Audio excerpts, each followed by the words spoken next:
Again, C-SPAN's camera is live inside the spin room in Atlanta, just ahead of tonight's CNN presidential debate. We, along with many other networks, simulcasting the debate here on our C-SPAN networks. Ahead of the two candidates squaring off in this first presidential debate, we want to hear from all of you this evening. Tonight's debate is different from previous debates in many ways. As many of you've heard, it's the first time a sitting president squares off against a former president, and the first time in 37 years the Commission on Presidential Debates hasn't hosted a general election matchup. The rules are different as well. This is what you can expect: a 90-minute debate tonight. The microphones will be muted when one candidate is talking and addressing the question or responding to a question. No props or pre-written notes are allowed, but they will be provided a pen, a pad of paper, and a bottle of water. There will be 2 commercial breaks, about 3.5 minutes long. No campaign staff can interact during those breaks. And CNN is also not allowing the other networks to provide analysis or have their anchors fill the breaks. They can fill the breaks with ads. No opening statements from the candidates. They will have a uniform podiums. In other words, they'll look the same. And the positions have been determined by a coin flip. President Biden on the right, former President Trump will be on the left of your screen.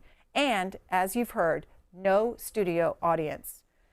A little more about tonight's debate from CNN's Phil Mattingly. Last night on the network, he did a walkthrough of the debate. They think 90 minutes is, they think that's a long time. President Biden will enter from the right side of your screen. President Trump will enter from the left side of your screen. The podiums are 8 feet apart. Directly across from them, the moderators, CNN's Jake Tapper and Dana Bash. Now, a reminder. So like what, oh gosh, who were we watching this afternoon? Righteous something? I can't think. A Righteous Perspective. A Righteous Perspective. I like his take on this. He said, this is CNN's attempt to clothe themselves in credibility by showing how the debate's going to look, how they're going to make everything so fair. Watch this. This is a television studio. There's no audience. Candidates will have 2 minutes to answer questions and 1 minute for responses and rebuttals. And I can't help but the level of condescension in their voices. Maybe that's just me and No, as I watch CNN. definitely. At the moderator's discretion, there may be an additional minute for follow-ups, clarifications, or responses. So how does a candidate know how much time is left to speak? Attached to the cameras in the studio and in the candidate's field of view are the timing lights. When the lights show yellow, there are 15 seconds left in a candidate's answer or response. When the lights flash red, there are 5 seconds left. And when the display is solid red, the time is up. At that point, the candidate's microphone will be turned off, and the other candidate will have their microphone turned on. My colleague, Victor Blackwell, has more on that. Thank you, Phil. If we go behind the podiums, you can see 2 green lights. When they're on, they signal to the candidate his microphone is on. When the green lights are off, they signal to the candidate his microphone is off. Now I want to give you a sense of what it will look like for viewers at home if a candidate whose microphone is off interrupts a candidate whose microphone is on. So I'm standing at one podium, and I'll ask Phil to come in and take the other podium. And so let's say I'm answering a question. My light is green, and I'm speaking. Phil's microphone is off, and his green lights are not illuminated. He's going to interrupt me as I'm speaking, and this is what it will sound like. My volume remains constant, while Phil's interruption can be difficult to understand. Let's try the opposite. Let's try that, Summer. Tell me about your day. It's been a good day today. There, I think our audio is sorted. There you go. How's that? No, can't hear myself. Yeah, that's what they're. This is what they'll be doing to Trump. Okay. They'll be cutting him out just like that. Okay, yeah. So that's how it's going to be. Welcome, folks. This is Armor of Truth Live number 320. A pre-debate show. We're going to talk about several other topics.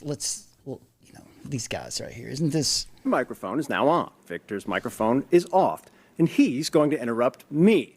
My volume. You feel like you're back in preschool? Remains constant, while Victor's interruption can be difficult to understand. Now, CNN's production team has shared this demonstration with the campaigns earlier today, and we're sharing it. What was that today on CNN's YouTube channel, where they were showing that?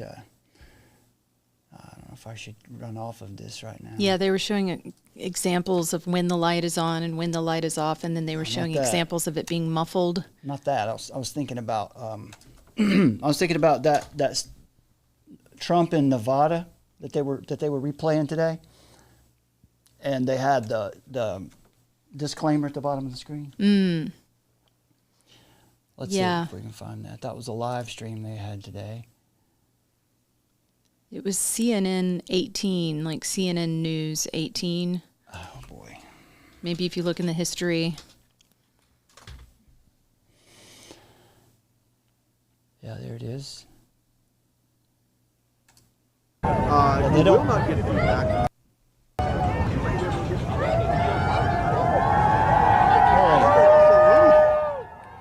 Yeah, they love Trump, don't they? Check it out. He's here's the motorcade.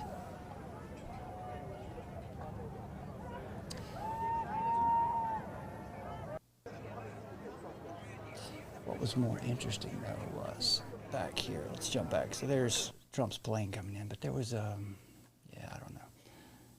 I don't have history up on this thing. Anyway, what they had on the bottom of the screen was a disclaimer that said, do you remember what it said? Well, it's basically saying that, you know, they need to fact check it. Yeah, it's Donald Trump is speaking. I've never seen it before on the bottom. It had the allegations, claims, or whatever made here may not have been fact checked or whatever. They haven't been okayed by CNN, whatever it is. Yeah, it said disclaimer, this video may contain potential allegations that might contradict or are not confirmed by CNN. So the disclaimer is there the whole time on this CNN News 18 video. Yeah. All right. Well, let's bring you up to date on what we've been working on lately. Right here is our latest article that's up on Substack. Globalism is gay. That's not a joke. This is an article that we've written about totalitarian ideology, and specifically it has to do with the federal plan. We're talking here about the federal plan for resilience. There it is, for equitable and long-term recovery and resilience. So this is how they're implementing the Sustainable Development Goals in your schools. Again, we remind you that you don't need to be obsessing about the WHO and their them coming to take your sovereignty, or the United Nations coming to take your sovereignty.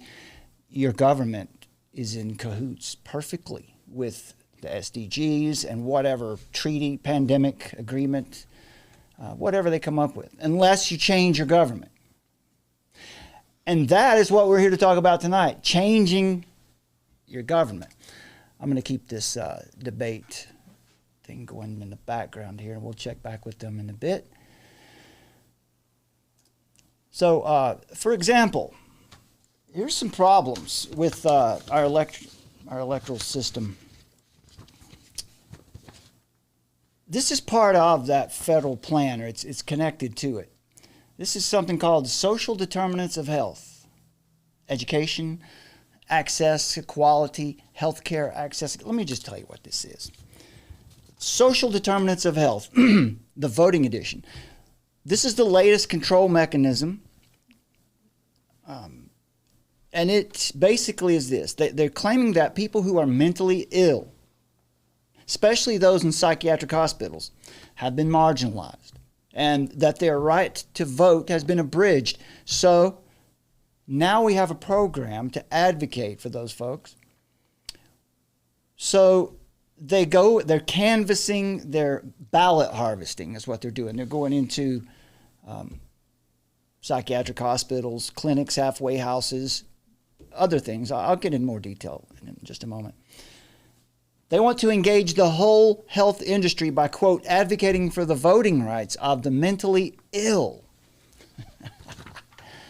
Right. Is that not cute? That's very cute. Let's see. Did I have yeah, let's leave that there.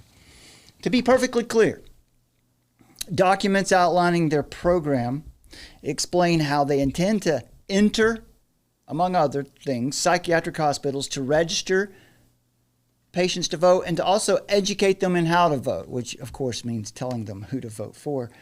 They say in the plan that according to polling, many inpatients are unaware of their right to vote. I think they probably would be. Does that not sound reasonable, Summer, that people who are inpatients in psychiatric hospitals would probably be less aware of their their regular day-to-day Not as life? informed, certainly, not as able to critically think through issues. So should they be voting? I mean, is that a good idea? Of course, that's the whole point. They explain the mentally ill suffer structural, social, and systemic barriers to voting. Therefore, it would be very important to canvass mental hospitals to advocate and register these individuals. They also intend to require doctors and clinicians to implement voting rights into their care plans for their patients. So this is another one of those deals, where two things go together that don't really match. So I've got let's see here. Bear with me for 1 second because I've got an article here that I can't find, but I'll find it quickly. Title is Voting as a Social Determinant of Health. But we'll just leave it there. All right, so what they say is addressing voting as a social determinant of health recognizes the importance of empowering patients through democratic engagement to affect health outcomes for patients and communities. The summary of the paper that was written about this, they say there's been a recent interest in the upstream power structures, a lot of buzzwords here, upstream power structures, that manifest as social determinants of health. All that means is there are things in society above these people that are affecting their ability to do something, and in this case, it's voting. Such structural inequalities are relevant to what we now recognize as political determinants of health. Right, so if your access to voting directly affects your health, is what they say. The policy drivers that result in unmet social needs that affect the manifestation of disease and access to health care. One such key political determinant of health is voting, they say. Basically, they're saying that registering and educating people to vote is, quote, an imperative of the health system because it builds political and social capital for the disenfranchised and underserved, which will, as they assert, lead to downstream impact on other social needs. Basically what they're saying is people from marginalized backgrounds are more likely to be affected by poor health. Okay? Decreased access to voting has been associated with worse health outcomes. I'd like to see some data on that. And I'm sure, there's an article here that, that's the one I'm not locating right now. I've got it here, but I don't have the link. But, you'd have to dig through their paper here to find that data if it exists. They say leading to decreased representation of the marginalized and those struggling with chronic disease.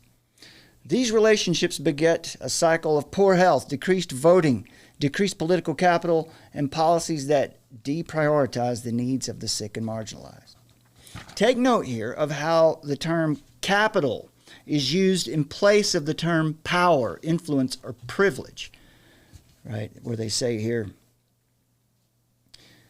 these relationships beget a cycle of poor health, decreased voting, decreased political capital, and policies that deprioritize the needs. So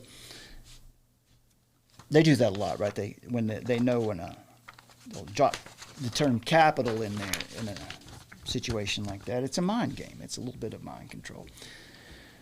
They say in 2022, the American Medical Association passed a policy resolution declaring voting a social determinant of health. To meet voting as a social need for patients, health systems must understand how voting as a political determinant affects downstream social determinants. In other words, the healthcare system needs to increase access to voting among their daily work. Do you want your doctor, do you want your healthcare providers thinking about that when they're considering your treatment or your care? So, of course, they say, they review previous efforts to increase voter registration and education in clinical environments. The idea is to increase access to voting for a large urban safety net population. This is Parkland Health in Dallas County, Texas. And to fully integrate voter registration and education into healthcare delivery. Integrate voter registration into health. This is what you call ballot harvesting. By the way, this term safety net population, I had to go and look that one up. A safety net population, there are a lot of buzzwords in here. You don't really know half the time what they're talking about.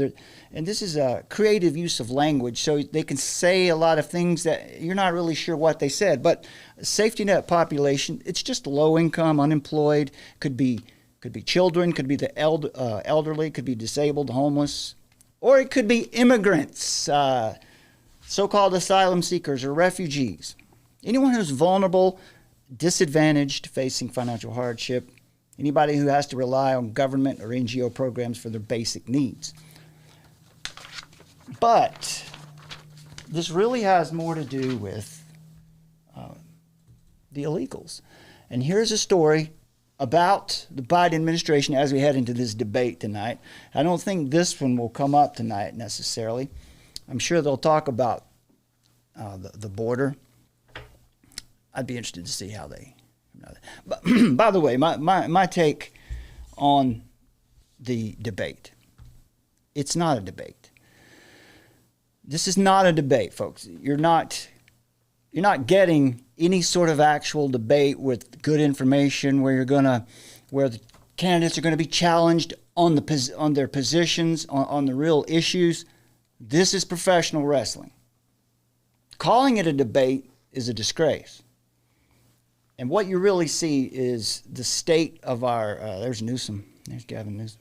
What you really see in this, or you will see tonight in this, is evidence of just how far our nation has fallen.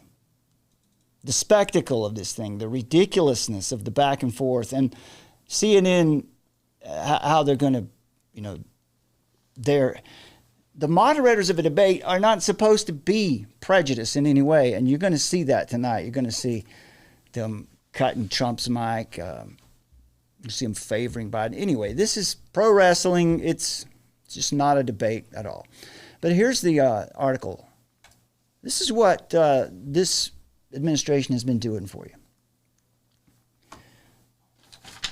This is a new policy which will take effect after the elections, will provide some illegals with parole in place, a process created by George W. Bush, in fact, for illegal immigrants related to military service members. So it had probably a more legitimate purpose back in the day. But anyway, Team Biden just expanded this policy beyond the military, but only for people who entered illegally. And specifically, these illegals have to have come in the country 10 years ago and married a U.S. citizen. In other words, it makes naturalization easier for 10-year non-citizens who are already married to citizens. All in all, pretty thin slice. But, of course, you know what this is. This is the camel getting his nose under the tent. This is the first step in making all of these 30 million, is that the number, Summer? 30 million maybe over the last 10 years or so now. Mm-hmm. Getting all 30 million of these illegals, giving them, just making them citizens, giving them full citizenship. So this is that step. But here is a real interesting part of this story. AP reported on this eye-opening example. Fode Toure, if that's his real name, is one of the DACA border jumpers from Sierra Leone who has never been naturalized. And he's married to a citizen and a federal assistant district attorney in Philadelphia. Every day, the AP assures readers that Fode and his wife fear he could be deported any minute now. But this illegal immigrant is working as an attorney for the Department of Justice. What does that mean? That means that this illegal immigrant is prosecuting American citizens and illegal immigrants like himself, but prosecuting American citizens. Is this clown world?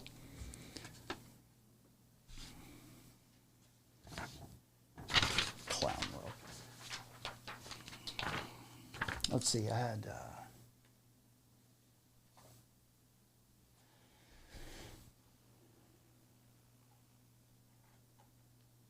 let's check back on the debate here for a second before I play the Tucker Carlson clip. Let's see what Joe's saying here. Senator, I'm not going to answer the question Why would you answer that question? The question is, radical left. Will you shut up, man? Listen, who is on your list, Joe? Who's on your list? This is back in 2020, September. He's going to pack the court. We have not going to give a list. We have ended this segment. We're going to move on to the second segment. That was really a productive segment, wasn't it? Keep yapping, man. The people understand, Joe. From September of 2020. Keep yapping, man. The two candidates then. So, here's what I want to play for you. Tucker Carlson has been on tour. He's been in Australia now, and it seems to be pretty interesting that Assange was just released in the past couple days. Tucker Carlson happens to be in Australia right now. Could be that he would interview him, maybe. Summer thinks it's very convenient that they both happen to be in Australia at the same time. Is that right? Coincidence, I think not. How do we, let's see, what do we think? Is that it? That suits. Well, listen to this this piece right here from Tucker. He'll talk a little bit about Assange. I've got a couple clips. He does skewer some mainstream media folks. If that is the credible source of the slur that, look, if I were a toady of Putin or I loved Putin, I would just say so. Because why do I care? I've already been fired. I don't work for anybody. I have no incentive. And by the way, it's perfectly fine if people love Putin. Well, I don't understand what that has to do with anything. We are citizens of different countries. We should judge first and foremost our own leaders. How's our country doing? How are my children doing? What's their future look like? None of that has anything to do with Putin, except to the extent that you all, this country, sit back, your government allows the Biden administration to push us into nuclear war, which is where we are right now, right on the cusp of it. And somehow that's not a story. That is that Putin doesn't respect human rights or the rule of law. Okay, well, just today, Julian Assange was released after 12 years. 12 years in custody. And your government did nothing. The UK made it possible, and the United States demanded it. You tell me how that's consistent with the rule of law or democracy. It's not. It's ruled by the intel agencies. It's lawlessness, and it's a crime.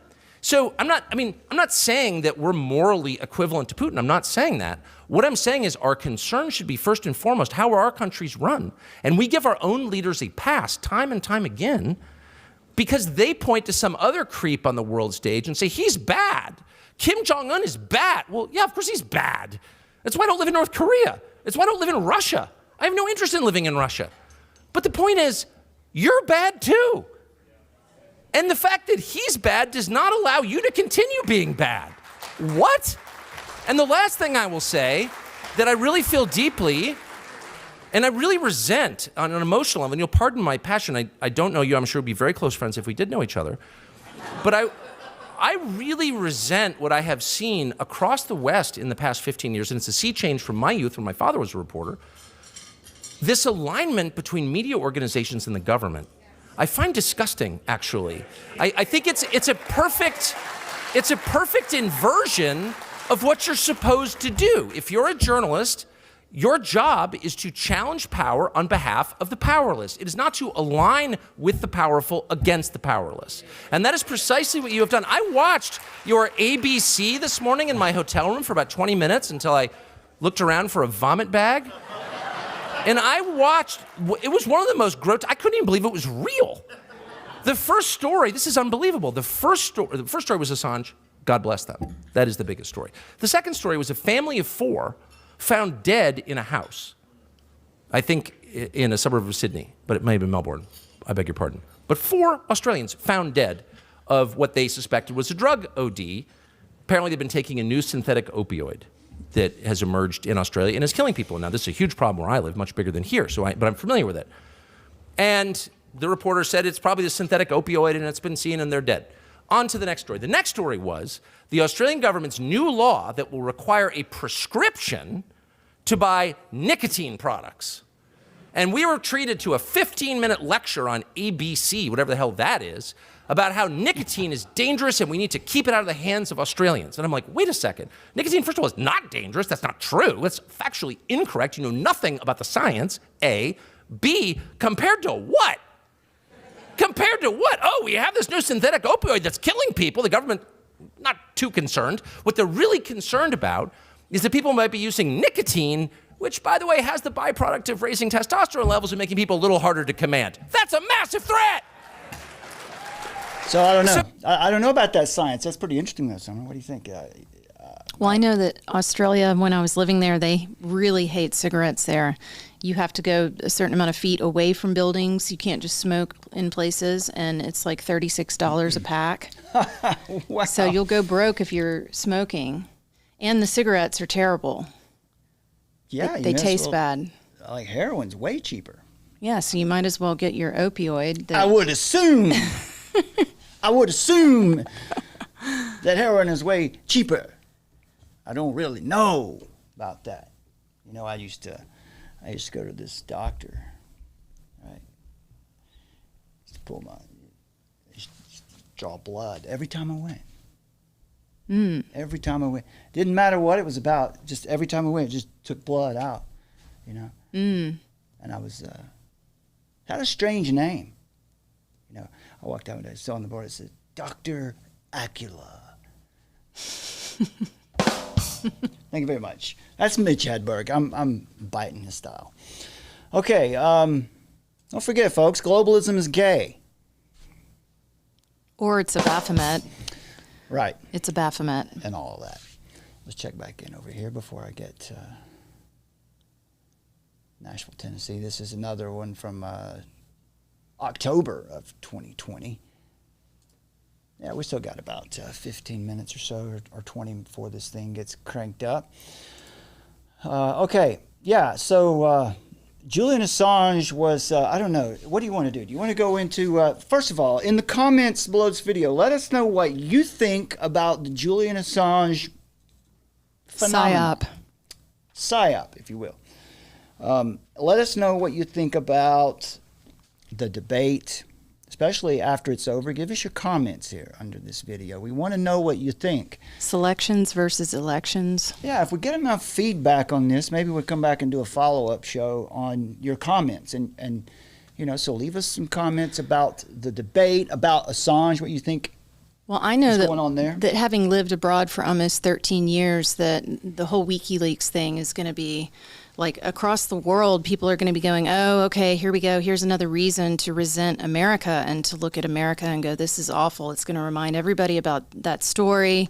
And I think that it's there deliberately coming out now before the elections, and how they want to ultimately end the nation state. Brad and I have been covering that, and that's in the plans. They want to make the nation state obsolete. So this is part of that campaign that they are piecing together to make America just as unappealing as possible to everyone, so that when our country does go down, if that's the plan and if that's what God allows, people will be cheering for it, but they won't realize that they're playing into reflexive alchemy, as James Lindsay was saying. Look into that, reflexive alchemy, how that works, the dialectical materialism, and you're basically just eating right into the hand of the people that are propagandizing you to say, yeah, take down America, colonialism. Yeah, America's done a lot of horrible things, but it's also still a beacon of light and truth out there, and it stands between us and, the abyss. Yeah. Them in the abyss. Reflexive alchemy, I can opine on that for just a moment. The idea basically is this, remember we did this not too long ago, where your reaction is the real purpose of whatever they're doing. So whenever we respond with fervor, anger, and insanity and irrationality, whenever you let them get under your skin, that's what they intended to do all along. That's exactly the purpose. So when we say reflexive alchemy, this idea, this alchemical process is, it's, the same idea with occult magic or occult magic, same thing. Western esotericism. The idea. Well, George Soros uses it, right? So. Well, that in his That's the name of his book. But so they do things that are purposefully enraging to get you fired up, to get you enraged, so they can then point at you and say, you're unstable, you're dangerous, you're a racist. You know, they can call you whatever they want. So that's the idea there. So yeah, with the WikiLeaks thing, The leaky weeks. the leaky weeks. I like that better. That's better. Assange, man. I mean, the whole Snowden Assange thing with Anonymous. I mean, that whole thing for me is just full stop a controlled op. It really is. Here's what I think about it. I think that I think there's only one thing that we know for sure, and that when it comes to things like this, nothing is really what it seems to be. So it's really difficult to discern exactly what's going on there, what parts of it are authentic, which are not. I don't know. I'm not gonna sit here and pretend to be able to tell you exactly what this Assange deal is all about. I do think it's very convenient, and I think it's obviously by design that it happened right now, just a few months before the election. For some reason, I don't see how it necessarily helps Biden out.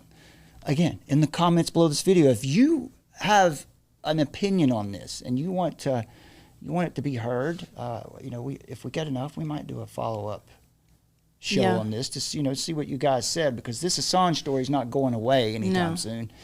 It's going to come back. This is going to become a main point probably in the election rhetoric.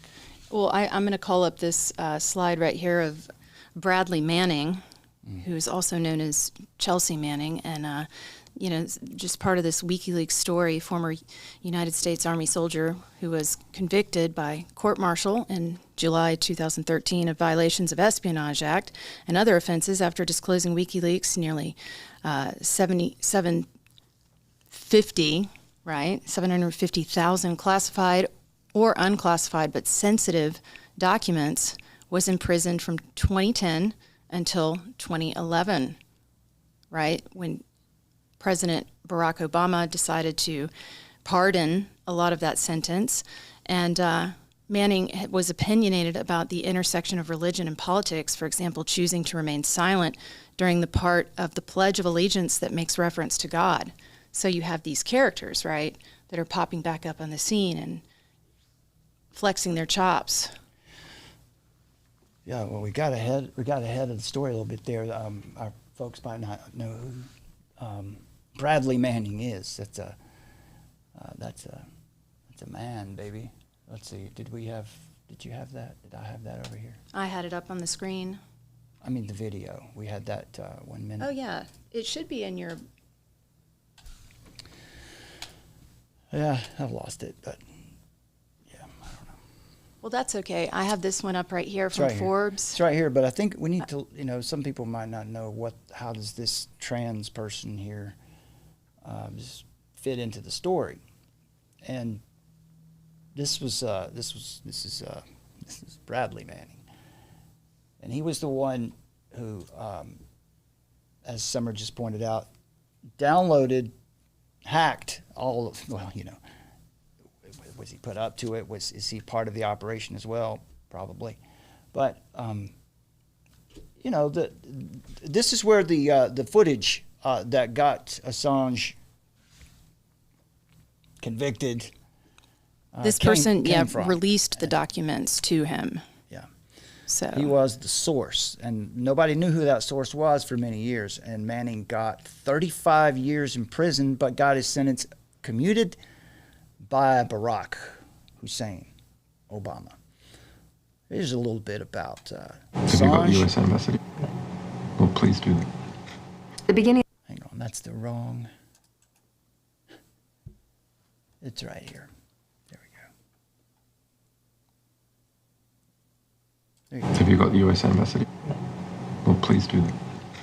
The beginning of the film, you'll see there's this extraordinary phone call that Julian makes where he's calling, he's trying to reach Hillary Clinton to speak to the State Department and warn them that a password was being circulated and that files were circulating on the internet. And so you have this just sort of incredible behind the scenes encounter. Are you recording? Yep.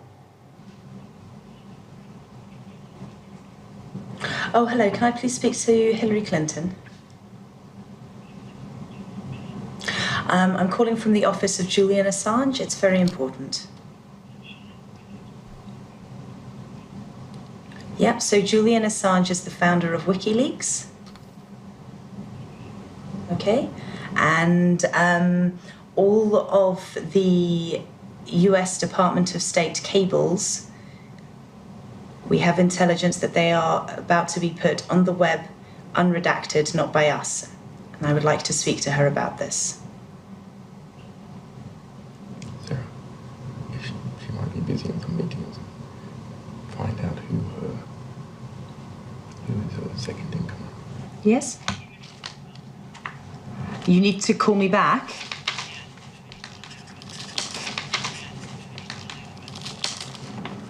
Yeah, this is an emergency. You're the emergency line and it will take a while. Okay. Would you want to do that right now and I'll wait?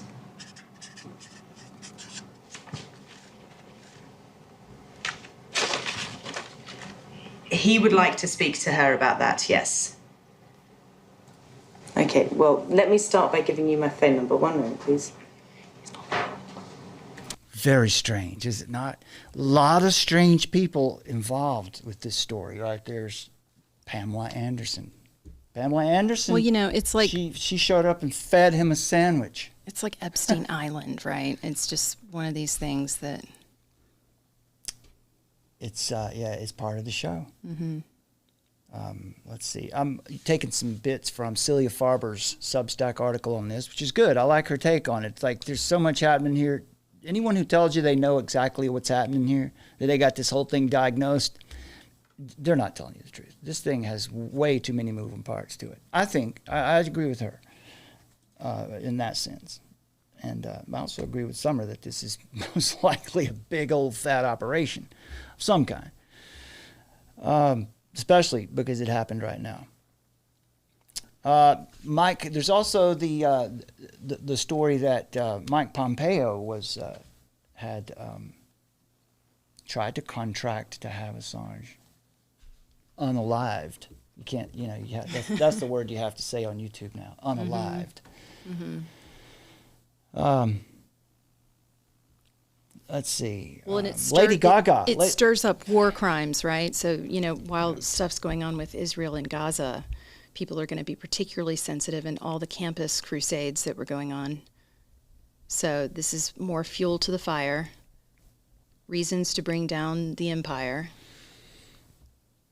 Lady Gaga visited Assange in a witch's hat. I don't know what in the world is that about. The clip we just played was from a documentary, Showtime documentary that was been out for a while. It's just, as Celia Farber says, it's utterly bizarre, all of it. It's really, really an odd story. Right down to his dad, right there, his dad. It looks a little bit like Alexander Solzhenitsyn. It's kind of She says there, the Assange op has been messing with my mind all day, but I had work to do. So I broke away, decided to deal with it later. It's extremely elaborate. Part of me wants to just turn and run. I think it's a radical oversimplification to say Assange is an intel agent, but not because anything much bodes against it, merely because it's much more strange, gluey, and infected with too much MK Ultra stuff to reduce it to some kind of John le Carre situation.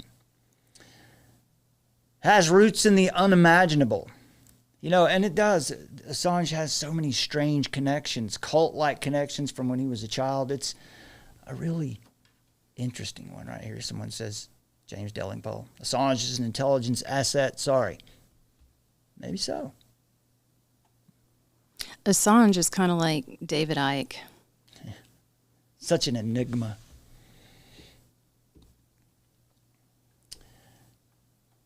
Yeah, interesting stuff.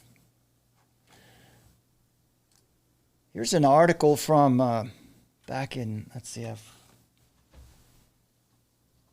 here. No, this is from 2010. This article, wanted by the CIA. So this is back early on. This is even it's 2010. So it says there are not many journalists who, when you ask them if they're being followed by the CIA, say we have surveillance events from time to time. Actually, it's not a question I've ever asked before. And Julian Assange does not call himself a journalist. But the answer is typical of this 41-year-old former computer hacker, cryptic, dispassionate, and faintly self-important. Let's see, some of the things. Here's what we wouldn't know in this article, what we would not know without WikiLeaks. Again, this is probably a limited hangout. Edward Snowden, kind of the same feel here. All of the things that he released and let everyone know had already been released in the years before that. There was very little there that was not already known. Let's see, the ClimateGate leak, emails leaked on the site showed that the scientists at the UK's Climate Research Unit, including Director Phil Jones, withheld information from skeptics. So some of the ClimateGate. Sarah Palin's emails, we wouldn't have those without WikiLeaks. Other things, of course, there's the video of American forces gunning down, apparently, innocent civilians in Iraq. That was the one that got him cooked. So the judge in the case was had some interesting comments. She said this. She said, "You stand before me to be sentenced in this criminal action. I would note the following. Timing matters. If this case was brought to me before sometime near 2012, without the benefit of what I know now, that you served a period of imprisonment in apparently one of the harshest facilities in the United Kingdom. And there's another significant fact. The government has indicated there is no personal victim here. That tells me the dissemination of this information did not result in any known physical injury." She says, "These two facts are very relevant. I would say if this was still unknown and closer to 2012, I would not be so inclined to accept this plea agreement before me. But this is the year 2024. Interesting, right? Does the law change? Ultimately, Assange, it says, is going to be seeking a pardon. I don't know. It's a weird story. It's a very weird story. Let's check back in over here because we're going to cut out of here when this debate starts because I don't think anybody's going to be paying much attention to our channel when that starts. Are you able to play that Manning clip? Yeah. Yeah, we can do that. Yeah, right there it is. Here we go. Yeah, this is Bradley Manning. He is now Chelsea Manning for, I don't know, maybe 5 years or maybe a little more now. Well, he claims that since childhood he's had this identity. Well, he was in the military as Bradley Manning, as yeah. You know, and now he identifies as this. 2013 is when he transitioned. Yeah, so it was right after he got, pinched. So right after he got caught. So let's let you give you a little taste here of what this situation is like. Maybe taste isn't the right word. Side of the story about why you leaked 750,000 documents classified and sensitive to WikiLeaks. What ultimately do you think pushed you to take that extreme step? Right. So what I think it boiled down to was this incredible discrepancy, this cognitive dissonance that I had between what the public was, and I consider myself a very educated and informed member of the public prior to enlisting in the military and deploying to Iraq in 2010. But there was this discrepancy between what we had access to in the public versus what I actually finally saw on the ground and what we as a collective were really sort of seeing on the ground and experiencing every single day. One of the things that seemed to motivate your action, you write in the book that, quote, "We, the occupying military force, didn't actually give a F about the Iraqi people." I have to say that's a pretty sweeping thing to say about thousands of service members. I know men and women who served in Iraq who absolutely cared about the Iraqi people. Yeah, I think that is a general statement, but a general sentiment. But what I encountered was the majority of people, we seem to care less about the civilian population, and we put ourselves first, which makes sense to an extent. But I also got the sense that even whenever we were saying that trying to protect or have some kind of involvement of the host nation, nationals, if you will, seem to fall to the wayside or be seen as more of a nuisance than as something that we should be concerned about. So he kind of The mugshot backtracks is there. the best since it happened. So he sort of backtracks there. But remember, he said about himself that he chose to remain silent during the part of the Pledge of the Allegiance that makes reference to God.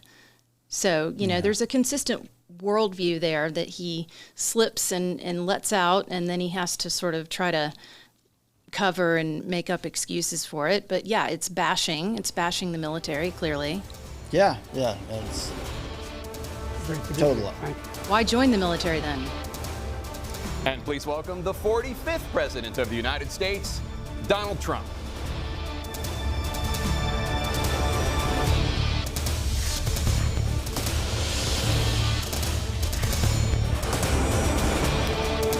Well, they didn't shake hands. Thanks so much for being here. Let's begin the debate, and let's start with the Would issue you that expect voters them to? consistently say is their top concern. Normally they do. The economy.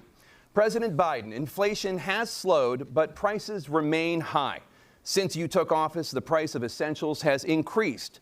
For example, a basket of groceries that cost $100 then now costs more than $120. And typical home prices have jumped more than 30%. What do you say to voters who feel they are worse off under your presidency than they were under President Trump? We got to take a look at what I was left when I became president, what Mr. Trump left me. We had an economy that was in free fall. The pandemic was so badly handled. Many people were dying. All he said was, it's not that serious. Just inject a little bleach into your arm. You'll be all right. The economy collapsed. There were no jobs. Unemployment rate rose to 15%. This guy. It was terrible. And so what we had to do is try to put things back together again. And that's exactly what we began to do. We created 15,000 new jobs. We brought out the position where we have 800,000 new manufacturing jobs. He needs a lozenge. But there's more to be done. Yeah, it sounds like me. There's more to be done. Working class people are still in trouble. I come from Scranton, Pennsylvania. I come of a household where the kitchen table, if the things weren't able to be met during the month, it was a problem. Price of eggs, the price of gas, the price of housing. Guys, he does not look very good. To start out with. But he's not supposed to, you know, that's the whole thing. He's supposed to look like he's Skeletor, you know, he's the symbol of America right now. He's supposed to come across that way. Right now. In addition to that, we're in a situation where if you take a look at all that was done in his administration, he didn't do much at all. By the time he left, things were in chaos, literally chaos. And so we put things back together. We created, I said, those jobs. We make sure we had a situation where we brought down the price of prescription drugs, which is a major issue for many people, to $15 for a insulin shot as opposed to $400. No senior has to pay more than $200 for any drug, all the drugs they can include beginning next year.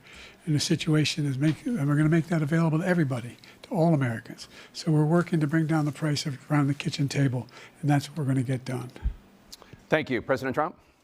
We have the greatest economy in the history of our country. We have never done so well.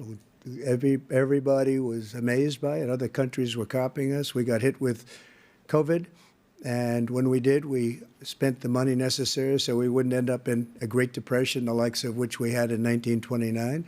By the time we finished, so we did a great job. We got a lot of credit for the economy, a lot of credit for the military, and no wars, and so many other things. Everything was rocking good. But the thing we never got the credit for, and we should have, is getting us out of that COVID mess.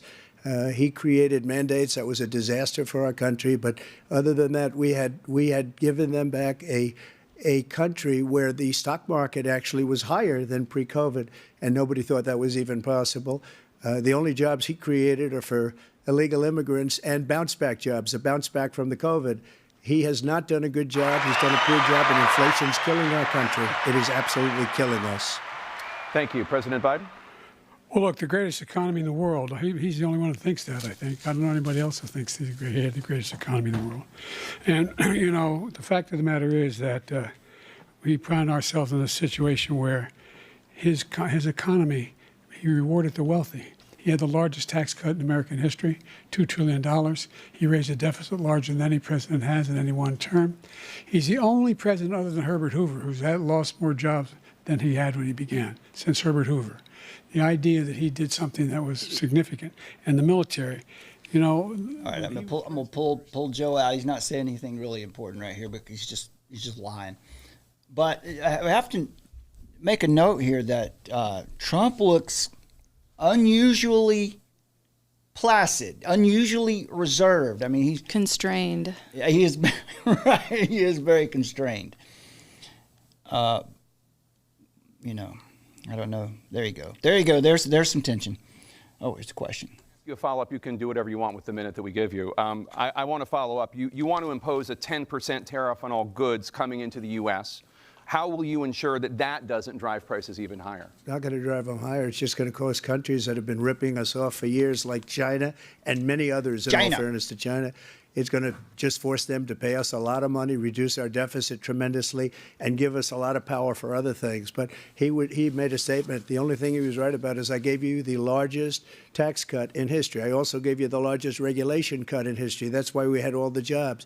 And the jobs went down, and then they bounced back, and he's taking credit for bounce-back jobs. You can't do that. He also said he inherited 9% inflation. No, he inherited almost no inflation, and it stayed that way for 14 months.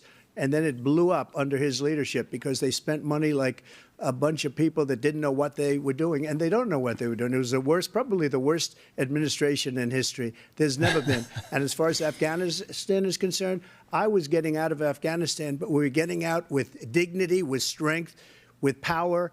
He got out. It was the most embarrassing day in the history of our country's life. President Trump, over the last 8 years, under both of your administrations, the national debt soared to record highs. And according to a new nonpartisan analysis, President Trump, your administration approved $8.4 trillion in new debt, while so far, President Biden, you've approved $4.3 trillion in new debt. So, former President Trump, many of the tax cuts that you signed into law are set to expire next year. You want to extend them and go even further, you say.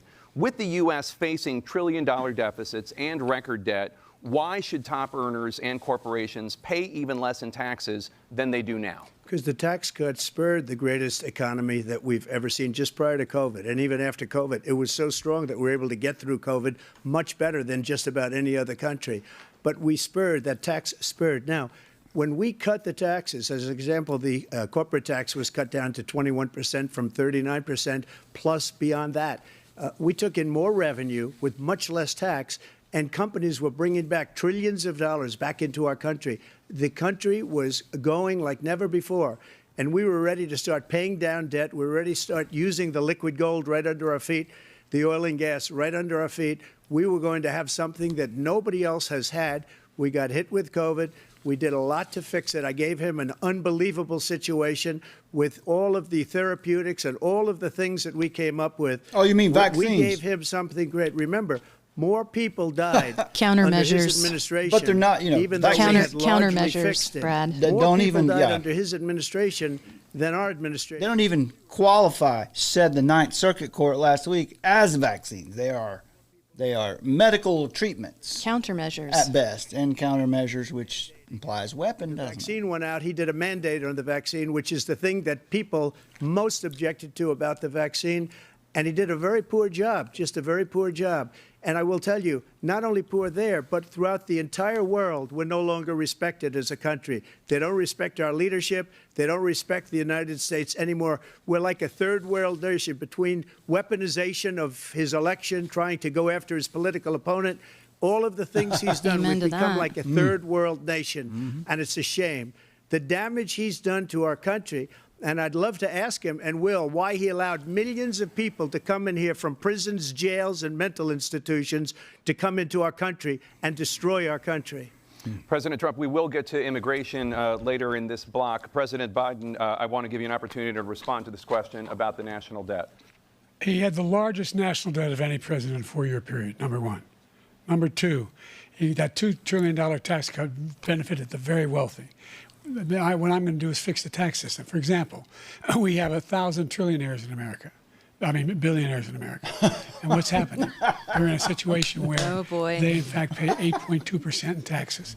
If they just paid 24%, 25%, either one of those numbers. And they'd raise $500 billion, I should say, in a 10-year period. We'd be able to wipe out his debt. We'd be able to help make sure that all those things we need to do. He's going to whip out his debt. Do you hear that, Childcare, elder care. They're going to whip out the debt. Strengthen our healthcare system, making sure that we're able to he needs to be in a rocking chair somewhere. Person.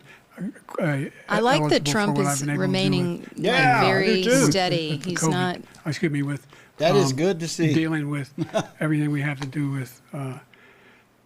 Look, if we finally beat Medicare. Oh boy! Thank you, President Biden. President Trump. Well, he's right. He did beat Medicare. He beat it to death, and he's destroying Medicare because all of these people are coming in. They're putting them on Medicare. They're putting them on Social Security. They're going to destroy Social Security. This man is going to single-handedly destroy Social Security. These millions and millions of people coming in, they're trying to put them on Social Security. He will wipe out Social Security. He will wipe out Medicare. So he was right in the way he finished that sentence. And it's a shame what's happened to our country. But Joe Biden is not, he's barely conscious, man. I mean, I'm really surprised. I know, it's very sad, actually. I mean, it makes me feel sad. It's not something we should be like celebrating and be happy about.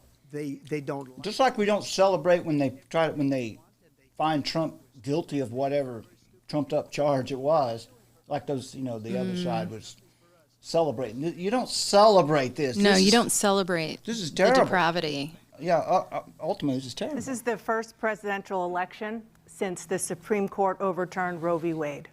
This morning, the court ruled on yet another abortion case, temporarily allowing emergency abortions to continue in Idaho, despite that state's restrictive ban. Former President Trump, you take credit for the decision to overturn Roe v. Wade, which returned the issue of abortion to the states. Correct. However, the federal government still plays a role in whether or not women have access to abortion pills. They're used in about 2/3 of all abortions.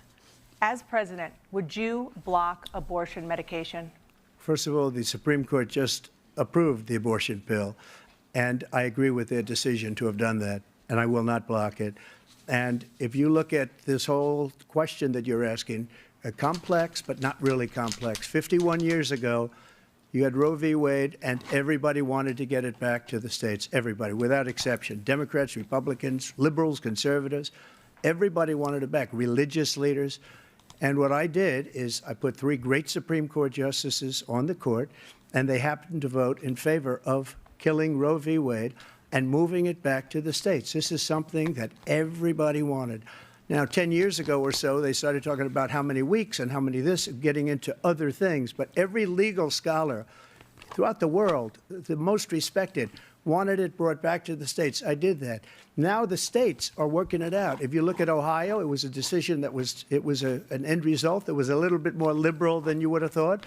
Kansas, I would say the same thing. Texas is different. Florida is different. But they're all making their own decisions right now.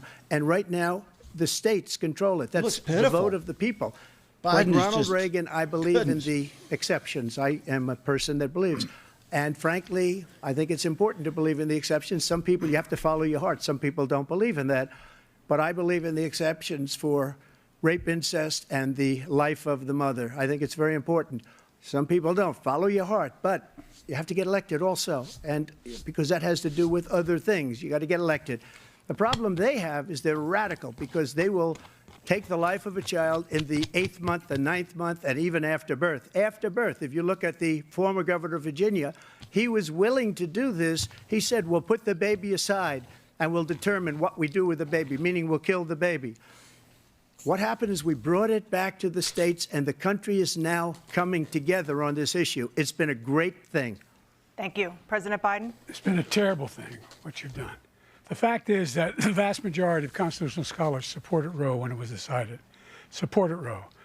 And that's this idea that they're all against it is just ridiculous.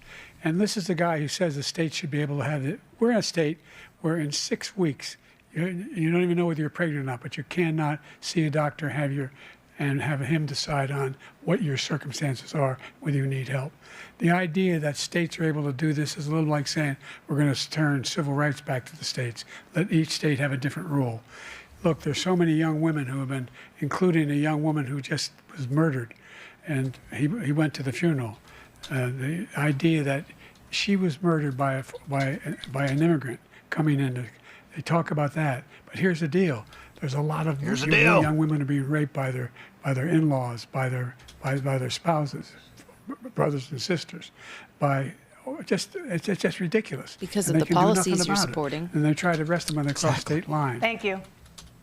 There have been many young women murdered by the same people he allows to come across our border. Yeah, he we walked have a into border that that's one. the most dangerous place anywhere in the world. Consider the most dangerous place anywhere in the world. And he opened it up, and these killers are coming into our country, and they are raping and killing women. And it's a terrible thing. As far as the abortion is concerned, it is now back with the states. The states are voting. In many cases, it's frankly a very liberal decision. In many cases, it's the opposite. But they're voting, and it's bringing it back to the vote of the people, which is what everybody wanted, including the founders, if they knew about this issue, which, frankly, they didn't. But they would have. Everybody wanted it brought back. Ronald Reagan wanted it brought back. He wasn't able to get it. Everybody wanted it brought back, and many presidents had tried to get it back. I was the one to do it. And again, this gives... Okay, let's just jump in here for a second. Now, we've got this issue of rape. We've got this issue of abortion. And Biden's arguing... well, let's see. Let's just get the statistics. The abortions as a result of victims of rape or incest account for less than 1%. So Trump's position is a populist position, and it probably would fly with a lot of people. Still wrong. But having an abortion after the child is born or at 8 months is obviously controversial. I think that's what he was trying to Controversial. defend. It's blatant murder at that point, isn't it? It is. Yeah. So anyway, I just thought to give some perspective there. That's the last. No politician should be making that decision. A doctor should be making those decisions. That's how it should be run. That's what you're going to do. And if I'm elected, I'm going to restore Roe v. Wade. So that means he can take the life of the baby in the 9th month and even after birth, because some states, Democrat run, take it after birth. Again, the former governor of Virginia, put the baby down, then we decide what to do with it. So he's willing to, as we say, rip the baby out of the womb in the 9th month and kill the baby. Nobody wants that to happen, Democrat or Republican. Nobody wants it to happen. That is simply not true. The Roe v. Wade does not provide for that. That's not the circumstance. Only if a woman's life is in danger, she's going to die. That's the only circumstance in which that can happen. But we are not for late-term abortion, period. Period, period. Under Roe v. Wade, you have late-term abortion. You can do whatever you want, depending on the state. You can do whatever you want. We don't think that's a good thing. We think it's a radical thing. We think the Democrats are the radicals, not the Republicans. For 51 years, that was the law. 51 years, constitutional scholarship said it was the right way to go. 51 years. Well, then it must be was right. taken away because this guy. 51 years, scholars. But they want to get rid of everything that we've done in the past. Taking it away. Aren't they progressive? What's he going to do? It's a good point. If the MAGA Republicans, he gets elected. Yeah, we got to get rid of our racist history, don't we? But no, on this one, let's yeah, it's 51 years. On abortion, period, across the board, at 6 weeks or 7 or 8 or 10 weeks, something very, very conservative. Is he going to sign that bill? I'll veto it. He'll sign it. By the way, guys, if you're out there in the live chat, I'm going to start reading the live chat. If you got anything you want to get on the air, anything reasonable, pop it out there. Just get my attention somehow. I'll read it or answer it or do something. Put it in all caps if you want us to. Yeah, maybe that'll help. All caps will help. You want to interact? Let's see let's have a little fun with it. Because we worked very hard to get a bipartisan agreement that not only changed all of that, it made sure that we are in a situation where you had no circumstance where they could come across the border with the number of border police there are now. We significantly increased the number of asylum officers. By the way, the Border Patrol endorsed my position. In addition to that, we found ourselves in a situation where when he was president, he was separating babies from their mothers, putting them in cages, making sure the families were separated. That's not the right way to go. What I've done since I've changed the law, what's happened? I've changed it in a way that now you're in a situation where there are 40% fewer people coming across the border illegally. That's better than when he left office. and I'm going to continue to move until we get the total ban on the total initiative relative to what we can do with more Border Patrol and more asylum officers. President Trump? I really don't know what he said at the end of that sentence. I don't think he knows what he said either. Look, we had the safest border in the history of our country. The border, all he had to do was leave it. All he had to do was leave it.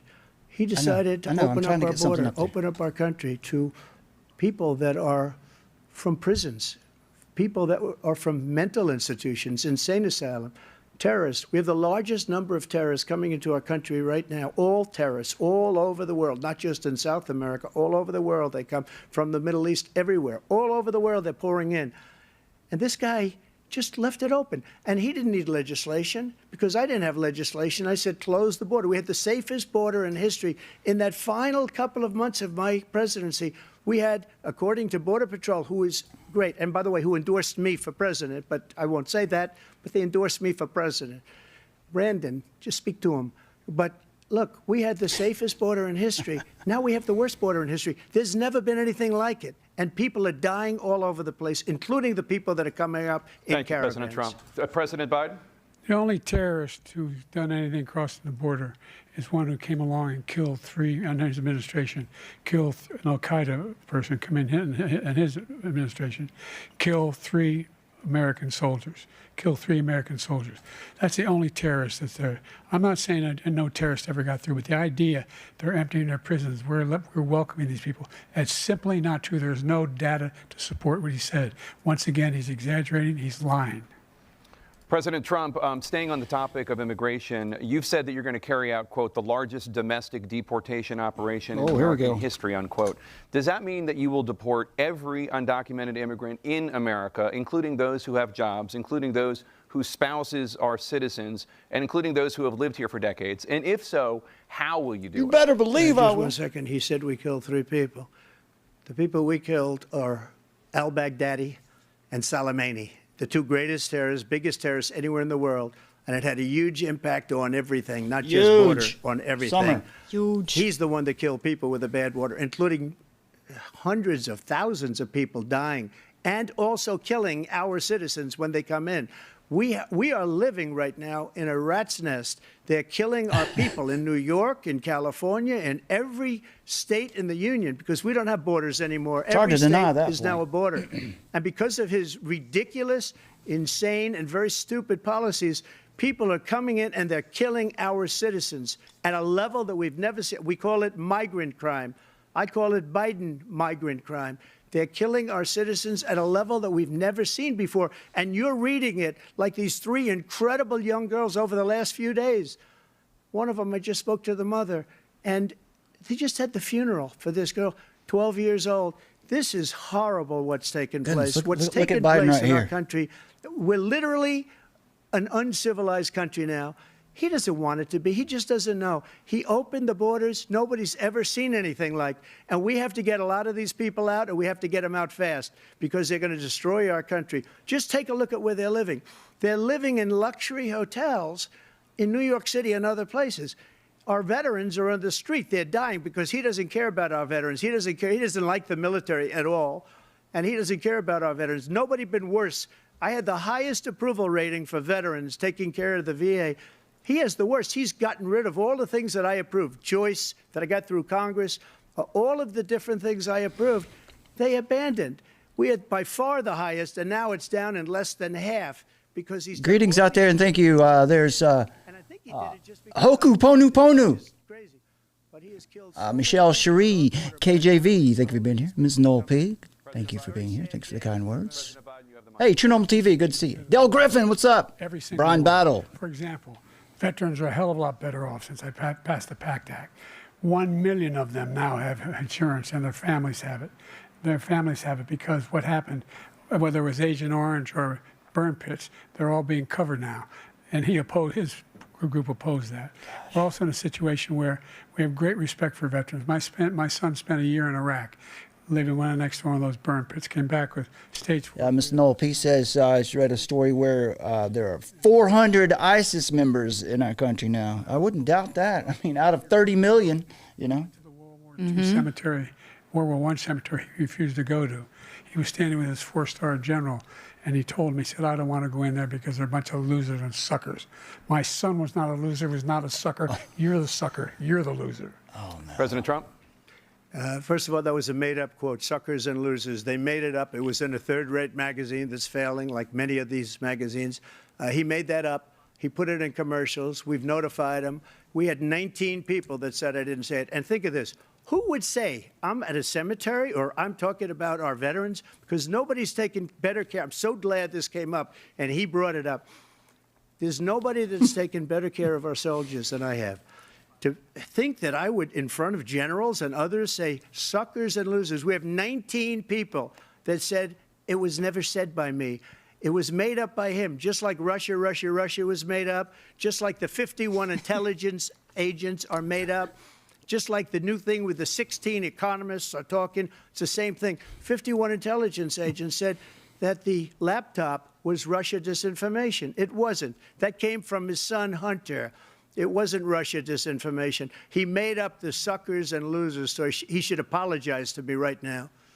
4-star general standing to your side who was on your staff who said you said it, period. That's number one. And number two, the idea that I have to apologize to you for anything along the line. We've done more for veterans than any president has in American history. Give me back my American history. Twinkies. And they now are in their family. The only sacred obligation we have as a country. I think this is a tactic. You know, you well, he's not really had to try very hard, but if you can get Biden emotional, he'll crack. I mean, because he's so fragile. They're doing more for veterans than ever before in our history. All right, thank you so much. Let's move to the topic of foreign policy. I want to begin with Russia's war against Ukraine, which is now in its third year. Former President Trump, Russian President Vladimir Putin says he'll only end this war if Russia keeps the Ukrainian territory it has already claimed and Ukraine abandons its bid to join NATO. Are Putin's terms acceptable to you? First of all, our veterans and our soldiers can't stand this guy. They can't stand him. They think he's the worst commander-in-chief, if that's what you call him, that we've ever had. They can't stand him. So let's get that straight. And they like me more than just about any of them. And that's based on every single bit of information. Oh, this as is a far as debate, Russia right? and Ukraine.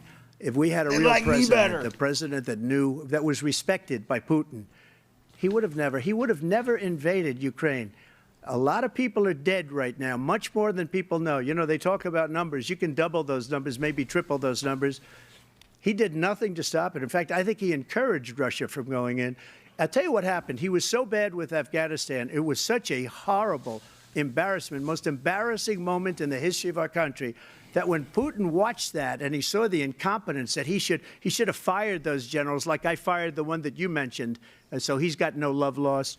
But he should have fired those generals. No general got fired for the most embarrassing moment in the history of our country, Afghanistan, where we left billions of dollars of equipment behind. We lost 13 beautiful soldiers, and 38 soldiers were obliterated. And by the way, we left people behind, too. We left American citizens behind. When Putin saw that, he said, you know what? I think we're going to go in and maybe take this was his dream. I talked to him about it, his dream. The difference is he never would have invaded Ukraine, never. Just like Israel would have never been invaded in a million years by Hamas. You know why? Because Iran was broke with me. I wouldn't let anybody do business with them. They ran out of money. They were broke. They had no money for Hamas. They had no money for anything, no money for terror. That's why you had no terror at all during my administration. This place, the whole world is blowing up. No terror, Summer. No terror. President Biden?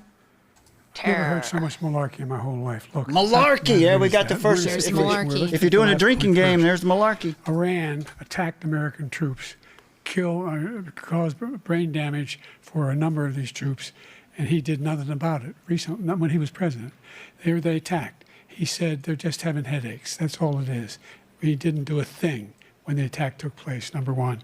Number two, we got over 100,000 Americans and others out of Afghanistan during that airlift. Number three, we found ourselves in a situation where, if you take a look at what Trump did in Ukraine, this guy told Trump, do whatever you want, and do whatever you want. And that's exactly what Trump did. to Putin, encourage him, do whatever you want. And he went in. And listen to what he said when he went in. He was going to take Kyiv in 5 days. We're still talking about. Because it's part of the old Soviet Union. That's what he wanted to reestablish, Kyiv. And he, in fact, didn't do it at all. He wasn't able to get it done.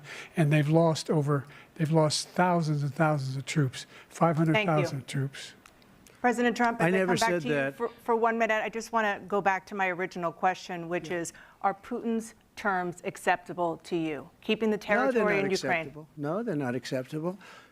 But look, this is a war that never should have started. If we had a leader in this war, he led everybody along.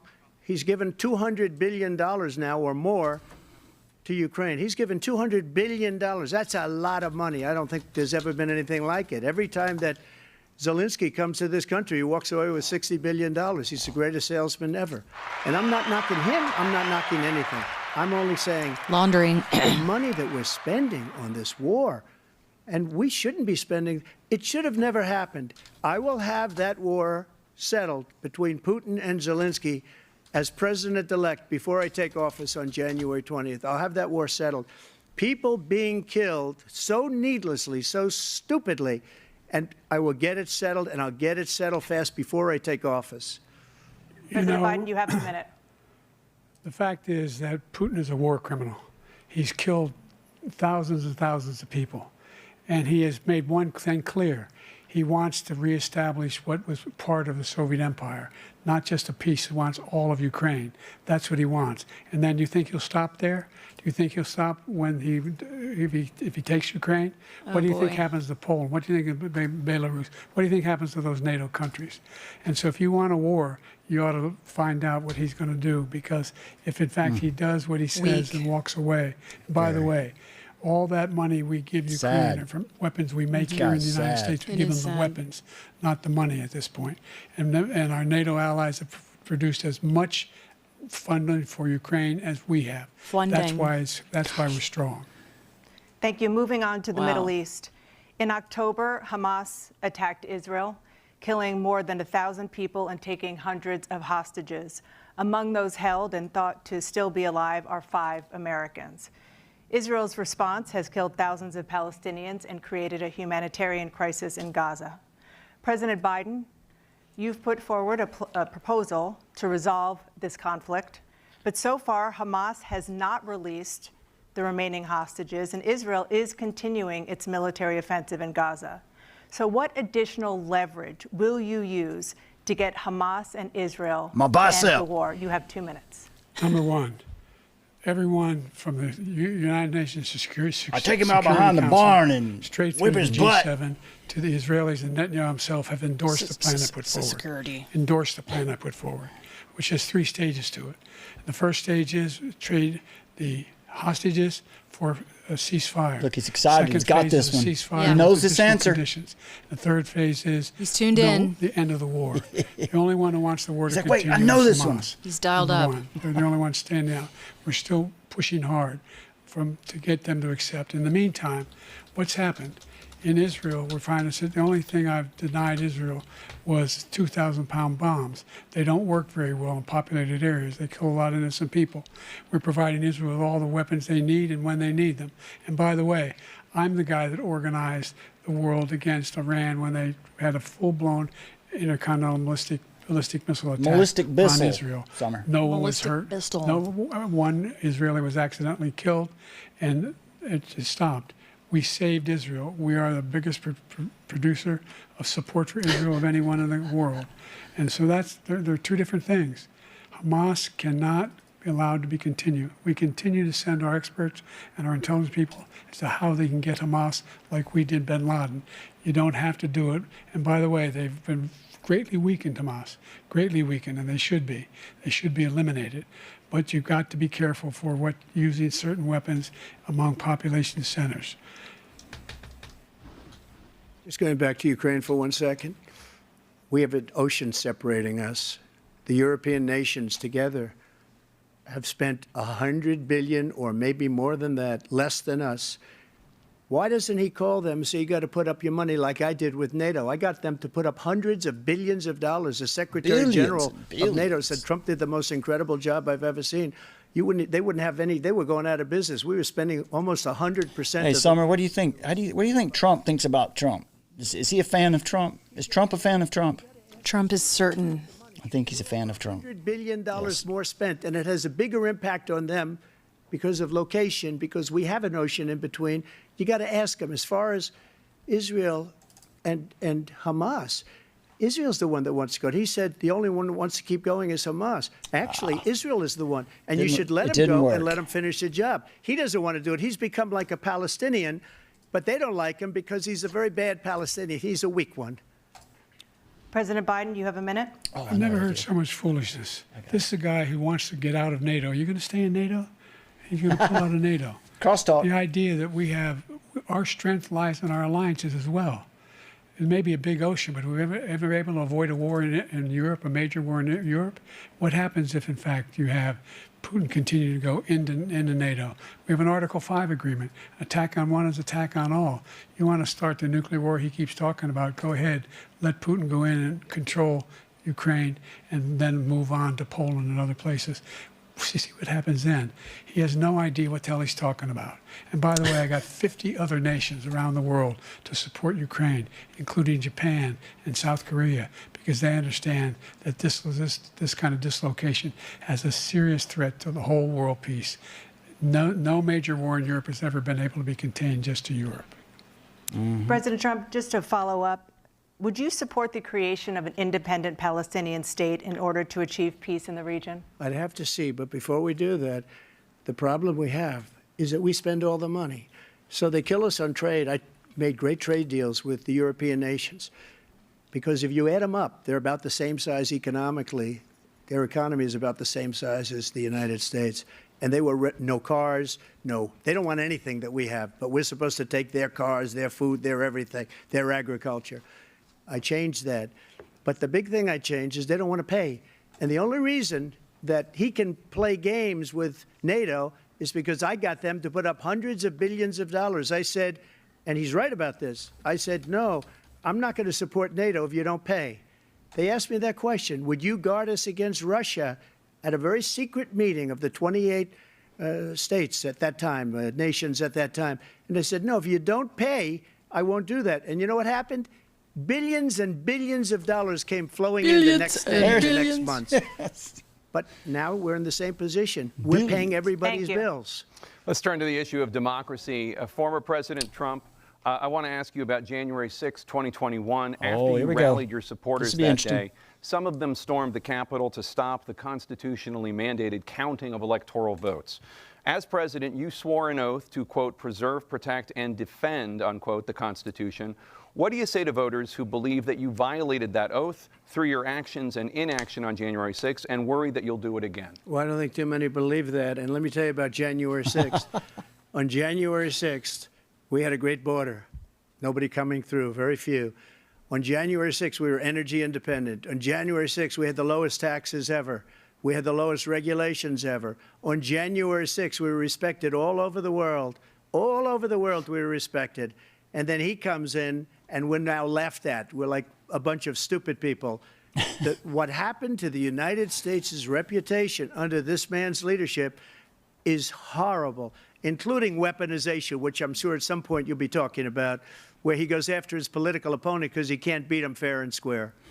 You have 80 seconds left. My question was, what do you say to those voters who believe that you violated your constitutional oath through your actions and inaction on January 6, 2021, pressing him. And worry that you'll do it again? Well, I didn't say that to anybody. I said peacefully and patriotically.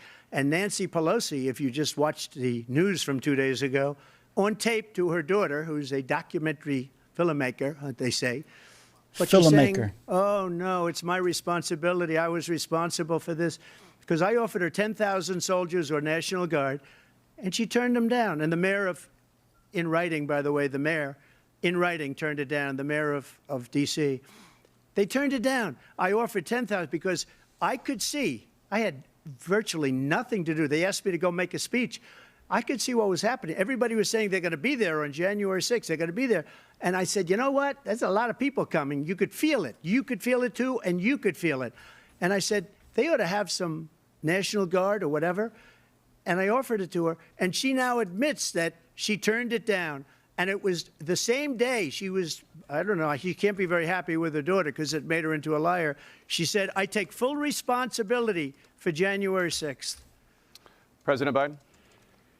Look, he encouraged those folks to go up on Capitol Hill, number one. I sat in the dining room off the Oval Office. He sat there for 3 hours watching, begging, being begged by his vice president and a number of his colleagues on the Republican side as well to do something, to call for a stop, to end it. Instead, they talked about these people being patriots and great patrons of America. In fact, he says he'll now forgive them for what they've done. They've been convicted. He says he wants to commute their sentences and say that no. But he went to every single court in the nation. I don't know how many cases, scores of cases, including the Supreme Court, and they said, no, this guy is responsible for doing what was done. He did do a damn thing, and these people should be in jail, and they should be the ones who are being held accountable. And he wants to let them all out, and now he says if he loses again, such a whiner that he is, that it could be a bloodbath. Thank you, President Biden. President Trump? What they've done to some people that are so innocent, you ought to be ashamed of yourself. What you have done, how you've destroyed the lives of so many people. When they ripped down Portland, when they ripped down many other cities, you go to Minnesota, Minneapolis, what they've done there with the fires all over the city. If I didn't bring in the National Guard, that city would have been destroyed. When you look at all of they took over. What's Trump talking about? Seattle. I was all set to that happened while he was. Guard. They heard that. They saw them coming and they left. No, that was after. Right. Yeah, that's right. That was after. No, wait a minute. That was when Trump was in office. He's talking about Portland and Minneapolis. That was the summer of 2020. Which is basically too horrible. He kind of blamed that on Biden right there, but I think pretty sure Trump was still in office when all that happened. They destroyed and deleted all of the information they found because they found out we were right. We were right. And they deleted and destroyed all of the information. They should go to jail for that. If a Republican did that, they'd go to jail. Thank you, President Trump. President Biden, I want to give you a minute. The only person on this stage is a convicted felon is the man I'm looking at right now. And the fact of the matter is, what he's telling you is simply not true. The fact is that there was no effort on his part to stop what was going on up in Capitol Hill. And all those people, every one of those who were convicted, deserves to be convicted. The idea that they didn't kill somebody, just went in and broke down doors, broke the windows. What about the ones, what about the insurrection on the Portland courthouse? Do those people deserve to be convicted? Were the people during the campus crusades this year? Yeah, what about, did they deserve to be convicted? Probably not. The debates we had first time around. I said, will you denounce the Proud Boys? He said, no, I'll tell them to stand by. The idea he's refusing, will you denounce these guys? Will you denounce the people we're talking about now? Will you denounce the people who attacked that Capitol? What are you going to do? I'm going to give you a minute, President Trump, for a follow-up question I have. After a jury convicted you of 34 felonies last month, you said if reelected, you would, quote, have every right to go after, unquote, your political opponents. You just talked about members of the Select Committee on January 6th going to jail.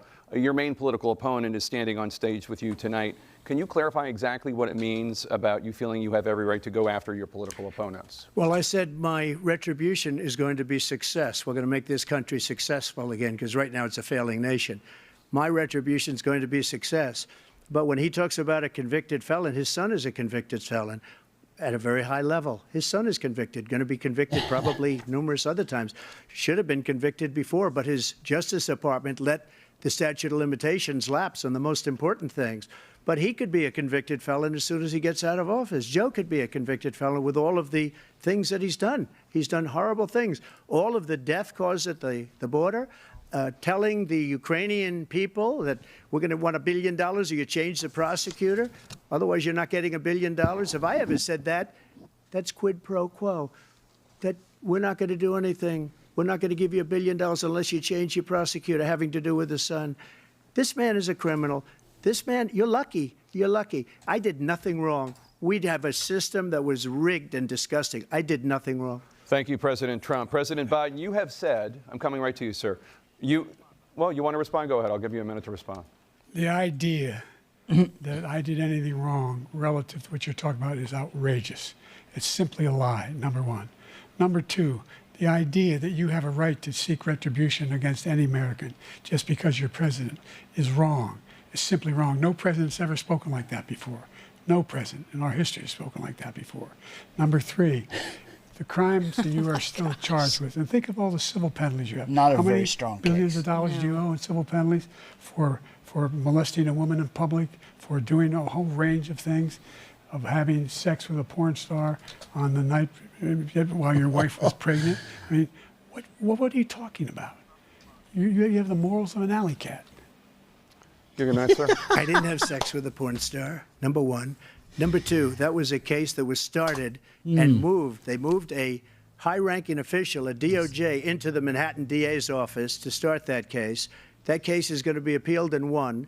We had a very terrible judge, a horrible judge, Democrat. Horrible judge. The prosecutor were all high-ranking Democrats, appointed people, and both the civil and the criminal. He basically went after his political opponent because he thought it was going to damage me. But when the public found out about these cases, because they understand it better than he does, he has no idea what these cases are. But when they found out about these cases, you know what they did? My poll numbers went up, way up. You know that because you're reporting it. And we took in more money in the last 2 weeks than we've ever taken in the history of any campaign. I don't think any campaign has ever taken. Hundreds of millions of dollars came pouring in because the public knows it's a scam, and it's a guy that's after his political opponent because he can't win fair and square. Thank you, President Trump. President Biden, you have said, quote, Donald Trump and his MAGA Republicans are determined to destroy American democracy. Do you believe that the tens of millions of Americans who are likely to vote for President Trump will be voting against American democracy? The more they know about what he's done, yes. The more they know about what he's done. And there's a lot more coming. He's got a lot of cases down the road coming around. He's got a whole range of issues he has to face. I don't know what the juries will do, but I do know he has a real problem. And so the fact that, could you ever think you hear any president say that I'm going to seek retribution? Do you ever hear any president say that I thought Hitler had some good ideas? What got me involved to run in the first place after my son had died, I decided in Iraq, because of Iraq, I said I wasn't going to run again until I saw what happened in Charlottesville, Virginia. People coming out of the woods carrying swastikas on torches, and singing the same anti-Semitic bile they sang when back in Germany, and the young woman got killed. I spoke to the mother, and Coming out of the woods. Said, what do you torches? think of those people? The people the ones who got killed, the one who tried to stop it, and the ones he said, I think they're fine people on both sides. What American president would ever say Nazis coming out of fields carrying torches, singing the same anti-Semitic bile, carrying swastikas were fine people? Biden's got the same arguments he used in 2020. It's not much new here. The good things Hitler's done, that's what he said. This guy has no sense of American democracy. President Trump. Jake, both of you know that story has been totally wiped out because when you see the sentence, it said 100% exoneration on this. So he just keeps it going. He says he ran because of Charlottesville. He didn't run because of Charlottesville. He ran because it was his last chance. He's not equipped to be president. You know it, and I know it. It's ridiculous. We have a debate. We're trying to justify his presidency. His presidency, he's without question the worst president, the worst presidency in the history of our country. We shouldn't be having a debate about it. There's nothing to debate. He made up the Charlottesville story, and you'll see it's debunked all over the place. Every reasonable anchor has debunked it. And just the other day it came out where it was fully debunked. It's a nonsense story. He knows that. And it's been debunked already, huh? It's been debunked already. President Biden. And debunked. It happened.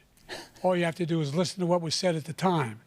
And the idea that somehow that's the only reason I ran because I was worried a guy like this guy could get elected. If he thought they were good people coming out of that forest, carrying those woods, carrying those torches, then he didn't deserve to be president.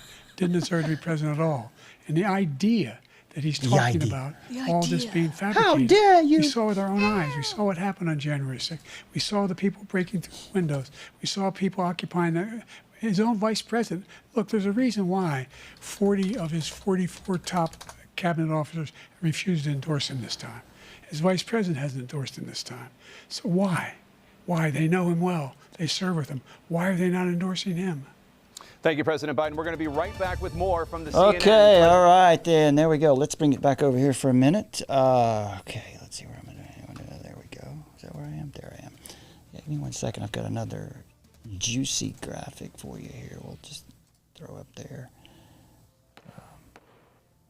Well, I'll have to go over here to this other show. Let's see.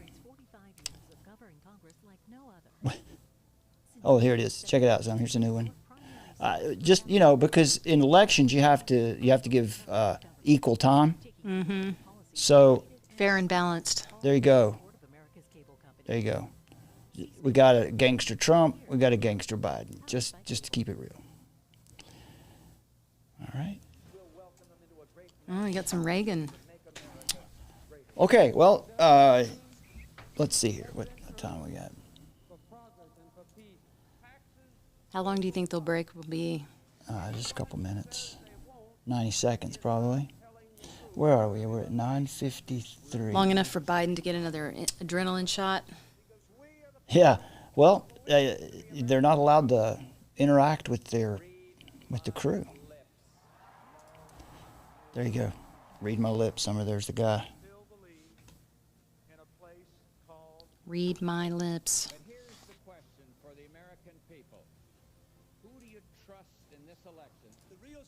Whether we will build a bridge to the future or a bridge to the past. And I have unlimited confidence. Man, I'll tell you, this is a cavalcade of I stand here tonight not very good. This is not very good. It's not supposed to be good. They had their chance. They have not led. We will. I'm John Kerry, and I'm reporting for duty. Oh, These 4 boy. years have brought moments I could not foresee and will not forget. It's time for us There you to go, Summer. change America. Fave. I wasn't my Fave. own man anymore. I was my country's. I don't believe that rolling back regulations on Wall Street will help the small businesswoman expand or the laid-off construction worker keep his home. We have been there. We've tried that, and we're not going back. We are moving forward, America. Under my administration, our friends will see more loyalty, and Mr. Putin will see a little less flexibility and more backbone. He wants to make America great again. Well, he could start by actually making things in America again. We will make America safe again. And we will make America great again. Here and now, I give you my word. If you entrust me with the presidency, I will draw on the best of us, not the worst. This towering American That didn't spirit age has well. prevailed over every challenge Indeed. and lifted us to the summit of human endeavor. Watch C-SPAN's Campaign 2024 live coverage of the Republican National Convention starting July 15th and the Democratic National Convention beginning August 19th. C-SPAN, your unfiltered view of the conventions, powered by cable.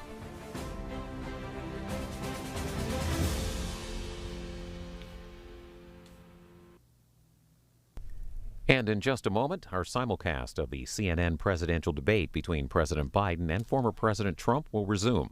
This is happening live from CNN studios in Atlanta. A-Town represent. There you go. Welcome back to the CNN presidential debate live from Georgia. Let's talk about persistent challenges you both faced in your first terms and you'd certainly face again in a second term. President Biden, while black unemployment dropped to a record low under your presidency, black families still earn far less than white families. Black mothers are still 3 times more likely to die from pregnancy-related causes, and black Americans are imprisoned at 5 times the rate of white Americans. That's Trump's fault, man. What do you say to black voters who are disappointed It's that guy's you fault. haven't made more progress? They acknowledge they made a lot of progress, number one. The fact of the matter is there's more small black businesses that have been started than any time in history. Small black businesses. Number two. Not wages black of small businesses, small black unemployment is the lowest businesses. level it's been in a long, Whatever long that time. is. Number three, we're providing housing for black Americans and dealing with the segregation that exists among these corporate these corporations that collude to keep people out of their houses. And in addition to that, we find that the impact on the choice black families have to make relative to childcare is incredibly difficult. When we did the first major piece of legislation in the past, I was able to reduce black childcare costs. I cut them in half. Boy, that was. We got to make sure we provide for childcare. That was close costs. there. You could get out in trouble. Because when they provide those childcare protections, you increase economic growth because more people can be in the job market. So there's more to be done, considerably more to be done. But we've done a great deal so far, and I'm not letting up, and they know it. You have 49 seconds left. What do you say to black voters who are disappointed with the progress so far? I say I don't blame them for being disappointed. Inflation is still hurting them badly. For example, I provided for the idea that any black family first-time home buyer should get a $10,000 tax credit to be able to buy their first home so they can get started. I made sure that we're in a situation where all those black families and those black individuals who had to take out student loans that were ballooning, that if they were engaged in nursing, doctor, and anything having to do with volunteerism, if they paid their bills for 10 years on their student debt, all the rest is forgiven after 10 years. Millions have benefited from that. And we're going to do a whole lot more for black families. Thank you, President Trump. But not the ones in Chicago. He's blaming inflation, and he's right, it's been very bad. He caused the inflation, and it's killing black families and Hispanic families and just about everybody. It's killing people. They can't buy groceries anymore. They can't. You look at the cost of food where it's doubled and tripled and quadrupled. They can't live. They're not living anymore. He caused this inflation. I gave him a country with essentially no inflation. It was perfect. It was so good. All he had to do is leave it alone. He destroyed it with his Green New scam and all this money that's being thrown out the window. He caused inflation. As sure as you're sitting there, the fact is that his big kill on the black people is the millions of people that he's allowed to come in through the border. They're taking black jobs now, and it could be 18, it could be 19, and even 20 million people. They're taking black jobs, and they're taking Hispanic jobs, and you haven't seen it yet, but you're going to see something that's going to be the worst in our history. Thank you. President Biden? There was no inflation when I became president. You know why? The economy was flat on its back. 15% unemployment. He decimated the economy, absolutely decimated the economy. That's why there was no inflation at the time. There were no jobs. He lives in an alternate reality. Thousands of millions of jobs for individuals who are in all communities, including minority communities. We made sure that they have health insurance. We have covered, the ACA has increased. I made sure that there are $8,000 per person in a family to get written off for health care. But this guy wants to eliminate that. They tried 50 times. He wants to get rid of the ACA again. And they're going to try again if they win. You find ourselves in a position where the idea that we're not doing any, we put more police on the street than any administration has. He wants to cut the cops. We're providing for equity and making sure people have a shot. And we know what equity means. There's a lot going on, but in inflation, he caused it by his tremendous I don't know what he was talking about there. Feasance in the way he handled the pandemic. Thank you. Another persistent challenge is the climate crisis. 2023 was the hottest year in recorded history, and communities across the country are confronting the devastating effects of it's devastating. Intensifying wildfires, because we control the science, and rising sea levels. Former President Trump, you've vowed to end your opponent's climate initiatives, but will you take any action as president to slow the climate crisis? Well, let me just go back to what he said about the police, how close the police are to him. Almost every police group in the nation from every state is supporting Donald J. Trump. Almost every police group. And what he's done to the black population is horrible, including the fact that for 10 years he called them super predators. We can't, in the 1990s, we can't forget that. Super predators was his name. And he called it to them for 10, and they've taken great offense at it, and now they see it happening. But when they see what I did for criminal justice reform and for the historically black colleges and universities, where I funded them and got them all funded, and the opportunity zones with with Tim, as you know. Tim Scott was incredible. He did a great job, great senator from South Carolina. He came to me with the idea, and it was a great idea. It's one of the most successful economic development acts ever in the country, opportunity zones. And the biggest beneficiary are blacks. And that's why we have the best numbers with them in maybe ever. They're saying ever. I read this morning where ever, the best numbers. He's lost much of the black population because he's done a horrible job for black people. He's also done a horrible job for Hispanics. But wait till you see these millions of people pouring into our country, and they're going to take the jobs, and it's already started, and you haven't seen anything yet. It's a disaster. You've 38 seconds left. President Trump, will you take any action as president to slow the climate crisis? So I want absolutely immaculate clean water, and I want absolutely clean air, and we had it. We had H2O. We had the best numbers ever. We had H2O. And we were using all forms of energy, all forms, everything. And yet, during my 4 years, I had the best environmental numbers ever. And my top environmental people gave me that statistic just before I walked on the stage, actually. I don't know where the hell he's been. The idea that anything he said is true. The idea, you keep saying that. Most extensive climate change legislation in history. We find ourselves, and by the way, black colleges, I came up with $15 billion for HBCUs, historic black universities and colleges, because they don't have the kind of contributors that they have to build these laboratories and the like. Any black student is capable in college of doing any white student can do. They just don't have the money, but now they'll be able to get those jobs in high tech. We're in a situation where the idea that he is claiming to have done something that had the cleanest water, he hadn't done a damn thing for the environment. He pulled out of the Paris Peace Accord, Climate Accord. I immediately joined it because if we reach 1.5 degrees Celsius at any one point, there's no way back. The only existential threat to humanity is climate change, and he didn't do a damn thing about it. He wants to undo all that I've done. Yeah. The Paris Accord was going to cost us $1 trillion, and China nothing, and Russia nothing, and India nothing. It was a ripoff of the United States. And I ended it because I didn't want to waste that money because they treat us horribly. We were the only ones. It was costing us money. Nobody else was paying into it. And it was a disaster. But everything that he said just now, I'll give you an example. I heard him say before insulin. I'm the one that got the insulin down for the seniors. I took care of the seniors. What he's doing is destroying all of our medical programs because the migrants coming in, they want everybody. And look, I have the biggest heart on the stage. I guarantee you that.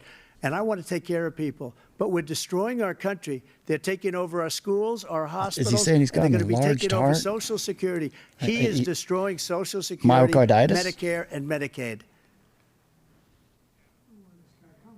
The idea is that we, in fact, we were the only ones of consequence. We're not members of the Paris Accord. How can we do anything? We're not able to, the United States can't get its under control.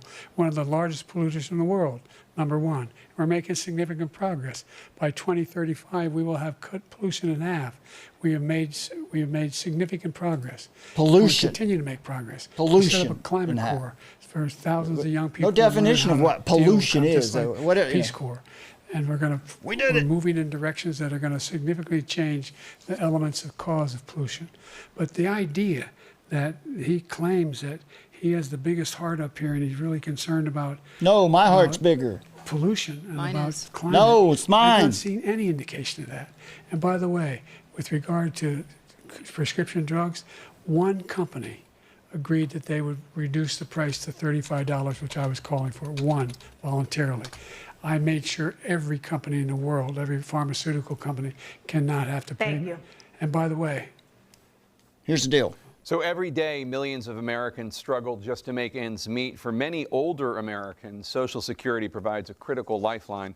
President Biden, if nothing is done to Social Security, seniors will see their benefits cut in just over 10 years. Will you name tonight one specific step that you're willing to take to keep Social Security solvent? yes, make the very wealthy begin to pay their fair share. Right now, everybody making under $170,000 pays 6% of their income of their paycheck every single time they get a paycheck from the time of the first one they get when they're 18 years old. The idea that they're going to, I'm proposing that everybody, they pay, the millionaires pay 1%. 1%. So no one I would not raise the cost of Social Security for anybody under $400,000. After that, I began to make the wealthy begin to pay their fair share by increasing from 1% beyond to be able to guarantee the program for life. So you still have 82 seconds left. Are there any other measures that you think that would be able to help keep Social Security solvent, or is that one enough? Well, no, that one enough will keep it solvent, but the biggest thing I'll do if we defeat this man, because he wants to get rid of Social Security. He thinks there's plenty to cut in Social Security. He's wanting to cut Social Security and Medicare, both times. And and if you look at the program put forward by the House Republican caucus that I believe supports, is in fact want to cut it as well. Biden just wants to give away the whole country, though. We don't need to protect our seniors is ridiculous. That's right. And by the way, the American public has greater health care coverage today than ever before. No. And under the ACA, as I said, you're in a circumstance where 400,000 people, 40 million people would not have insurance because they have a pre-existing condition. The only thing that allows them to have that insurance is the fact that they, in fact, are part of the ACA. And by the way, the other thing is, we're in a situation where I talk about education for black communities. I've raised the amount of money for Pell Grants by another $8,000. So anybody making under $70,000 a year is going to be able to get $15,000 toward their tuition. He just doesn't know what he's talking about. Thank you, President Biden. I just want to give away the country. I've dealt with politicians all my life. I've been on this side of the equation for the last 8 years. I've never seen anybody lie like this guy. He lies. I've never seen it. He could look you in the face about so many other things, too. And we mentioned the laptop. We mentioned Russia, Ukraine. China, everything he does is a lie. It's misinformation and disinformation. The losers and suckers story that he made up is a total lie on the military. It's a disgrace.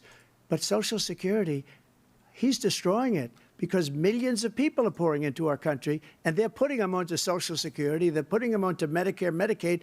They're putting them in our hospitals. They're taking the place of our citizens. What they're doing to the VA, to our veterans, is unbelievable. Our veterans are living in the street, and these people are living in luxury hotels. He doesn't know what he's doing, and it's really coming back. I've never seen such anger in our country before. President Biden? The idea that veterans are not being taken care of, I told you before. And by the way, when I said suckers and losers, he acknowledged after that he fired that general. That general got fired because he's the one that acknowledged that that's what he said. He was the one standing with Trump. Love Shack, baby. Number one. Number two, the idea that we're going to be in a situation where all these millions and millions, the way he talks about it, illegal aliens are coming into the country and taking away our jobs. There's a reason why we have the fastest growing economy in the world, the reason why we have the most successful economy in the world. We're doing better than any other nation in the world. And by the way, those 15 Nobel laureates he talked about being phony, those 15 Nobel laureates, economists, they all said that if Trump is reelected, we're likely to have a recession and inflation is going to increasingly go up. And by the way, worst president in history, 159 presidential scholars voted him the worst president in the history of the United States of America. President Biden, thank you so much. Let's turn to the cost of child care, which many American families struggle to afford. President Trump, both you and President Biden have tried to address this issue, but the average cost of child care in this country has risen to more than $11,000 a year per child. For many families, the cost of child care for 2 children is more than their rent.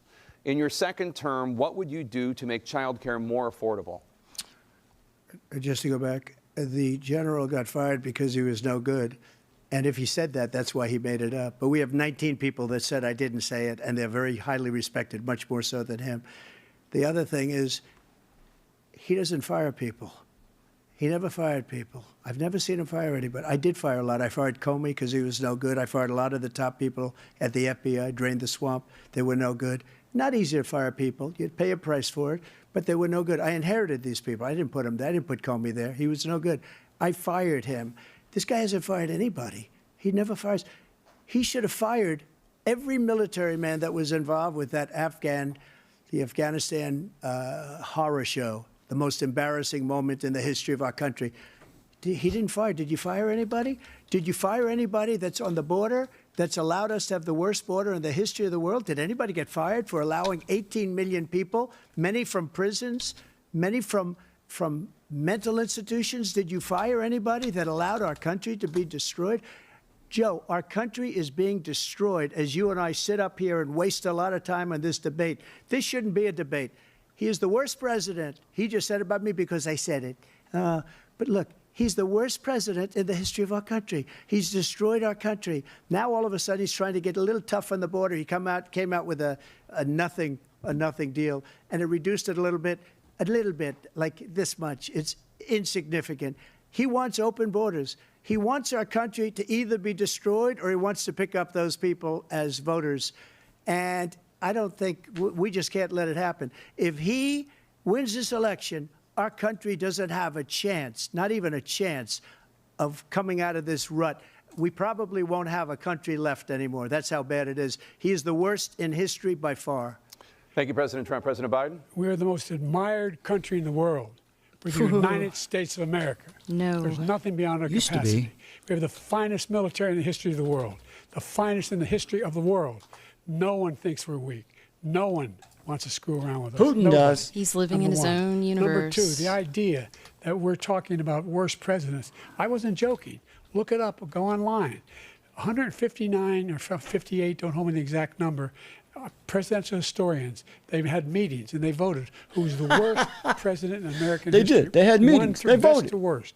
They He's said he was terrible. the worst in Believe all me. Believe me. He's American bad. history. He's real bad. That's a fact. That's not conjecture.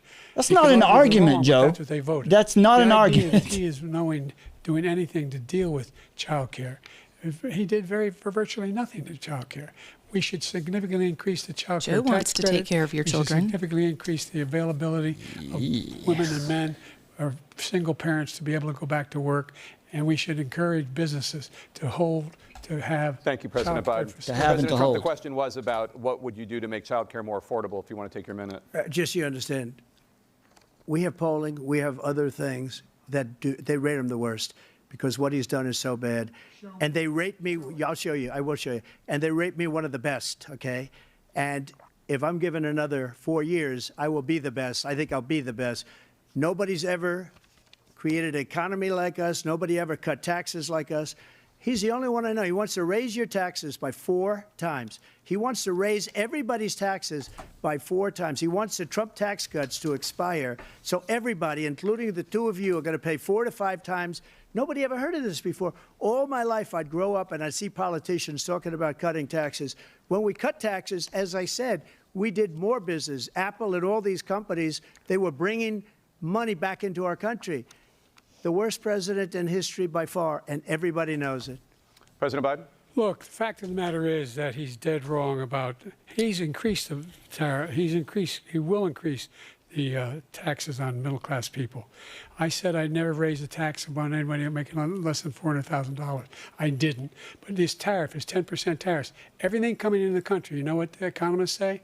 That's going to cost the average American $2,500 a year more because they're going to have to pay the difference in food and all the things that were imported. Number two, he's in a situation where he talks about how he has not raised, he's somehow helped the middle class. The middle class have been devastated by you. Now you want a new tax cut of $5 trillion over the next 10 years, which is going to fundamentally bankrupt the country. The We have audacity. the largest deficit of any president in American history, number one. Number two, you have not, in fact, made any contact, any progress with China. We are the lowest trade deficit with China since 2010. Thank you, President Biden. You lost Thank you, President Biden. Let's discuss an epidemic impacting millions of Americans that both of you have made a top priority in your first term, the opioid crisis. And for both of you, the number of overdose deaths in this country has gone up. Under your term, it went up. Under your term, it has gone up. Former President Trump, despite the efforts that both of you have made, more than 100,000 Americans are dying from overdoses every year, primarily from fentanyl and other opioids. What will you do to help Americans right now in the throes of addiction who are struggling to get the treatment they need? To finish up, We now have the largest deficit in the history of our country under this guy. We have the largest deficit with China. He gets paid by China. He's a Manchurian candidate. He gets money from China. So I think he's afraid to deal with them or something. But do you notice he never took out my tariffs because we bring in so much money with the tariffs that I imposed on China. He never took them away. He can't because it's too much money. It's tremendous. And we saved our steel industries, and there was more to come, but he hasn't done that. But he hasn't cut the tariffs because he can't, because it's too much money. But he's got the largest deficit in the history of our country, and he's got the worst situation with China. China's going to own us if you keep allowing them to do what they're doing to us as a country. They are killing us as a country, Joe, and you can't let that happen. You're destroying our country. So, President Trump, you have 67 seconds left. The question was, what are you going to do to help Americans in the throes of addiction right now who are struggling to get the treatment they need? Jake, we were doing very well at addiction until the COVID came along. We had the 2.5, almost 3 years of like nobody's ever had before, any country, in every way. And then we had to get tough. And it was the drugs pouring across the border it started to increase. We got great equipment. We bought the certain dog that's the most incredible thing that you've ever seen, the way they can spot it. We did a lot, and we were getting very low numbers. We got a high-tech airplane. Very, very low numbers. Then he came along. The numbers, have you seen the numbers now? It's not only the 18 million people that I believe is even low, because the gotaways, they don't even talk about gotaways. But the numbers of... Sorry about that. Get them out of here! The gotaways. Coming across our border. The worst thing I've ever seen, at numbers that nobody's ever seen under him, because the border's so bad. But the number of drugs coming across our border now is the largest we've ever had by far. Huge! President Trump, thank you. President Biden? Fentanyl and the byproducts of fentanyl went down for a while. And I wanted to make sure we use the machinery that can detect fentanyl, these big machines that roll over everything that comes across the border. And it costs a lot of money. That was part of this deal we put together. Well, dude, all they have to do is walk in, more fentanyl walk machines, across the border with it. More be able to detect drugs, more numbers of agents, more numbers of all the people at the border. And when we had that deal done, he called his Republican colleagues, said, "Don't do it. It's going to hurt me politically." No, he never argued it's not a good bill. It's a really good bill. We need those machines. We need those machines. And we're coming down very hard in every country in Asia in terms of precursors for fentanyl. And Mexico is working with us to make sure they don't have the technology to be able to put it together. That's what we have to do. We need those machines. Thank you, President Biden. President Trump, and again, the question is about Americans in the throes of addiction right now struggling to get the treatment they need. Well, because this does pertain to it. He ended Remain in Mexico. He ended catch and release. I made it catch and release in Mexico, not catch and release here. We had so many things that we had done, hard negotiations with Mexico, and I got it all for nothing. It's just like when you have a hostage. We always pay $6 billion for a hostage. Every time we say it's a hostage. Now we have a hostage, a Wall Street Journal reporter, I think a good guy, and he's over there because Putin is laughing at this guy, probably asking for billions of dollars for the reporter. I will have him out very quickly, as soon as I take office. Before I take office, I said by literally as soon as I win the election, I will have that reporter out. He should have had him out a long time ago, but Putin's probably asking for billions and billions of dollars because this guy pays it every time. We had 2 cases where we paid $6 billion for 5 people. I got 58 people out, and I paid essentially nothing. Thank you, President Trump. Dana? Let's turn to concerns that voters have about each of you. President Biden, you would be 86 at the end of your 2nd term. How do you address concerns about your capability to handle the toughest job in the world well into your 80s? Well, first of all, I spent half my career being criticized being the youngest person in politics. I was the 2nd youngest person ever elected to the United States Senate, and now I'm the oldest. This guy's 3 years younger and a lot less competent. I think that just look at the record. Look at what I've done. Look how I've turned around the horrible situation he left me. As I said, 15 million new jobs, 800,000 manufacturing jobs, more investment in America, over billions of dollars in private investment in enterprises that we are growing. By the way, we brought an awful lot of people. Well, the whole idea of computer chips. We used to have 40% of the market. We invented those chips, and we lost it because he was sending people to find the cheapest jobs overseas and then bring home a product. So I went to South Korea. I convinced Samsung to invest billions of dollars here in the United States. And guess what? Those fabs, they call to build these chips, those fabs pay over $100,000. You don't need a college degree for them.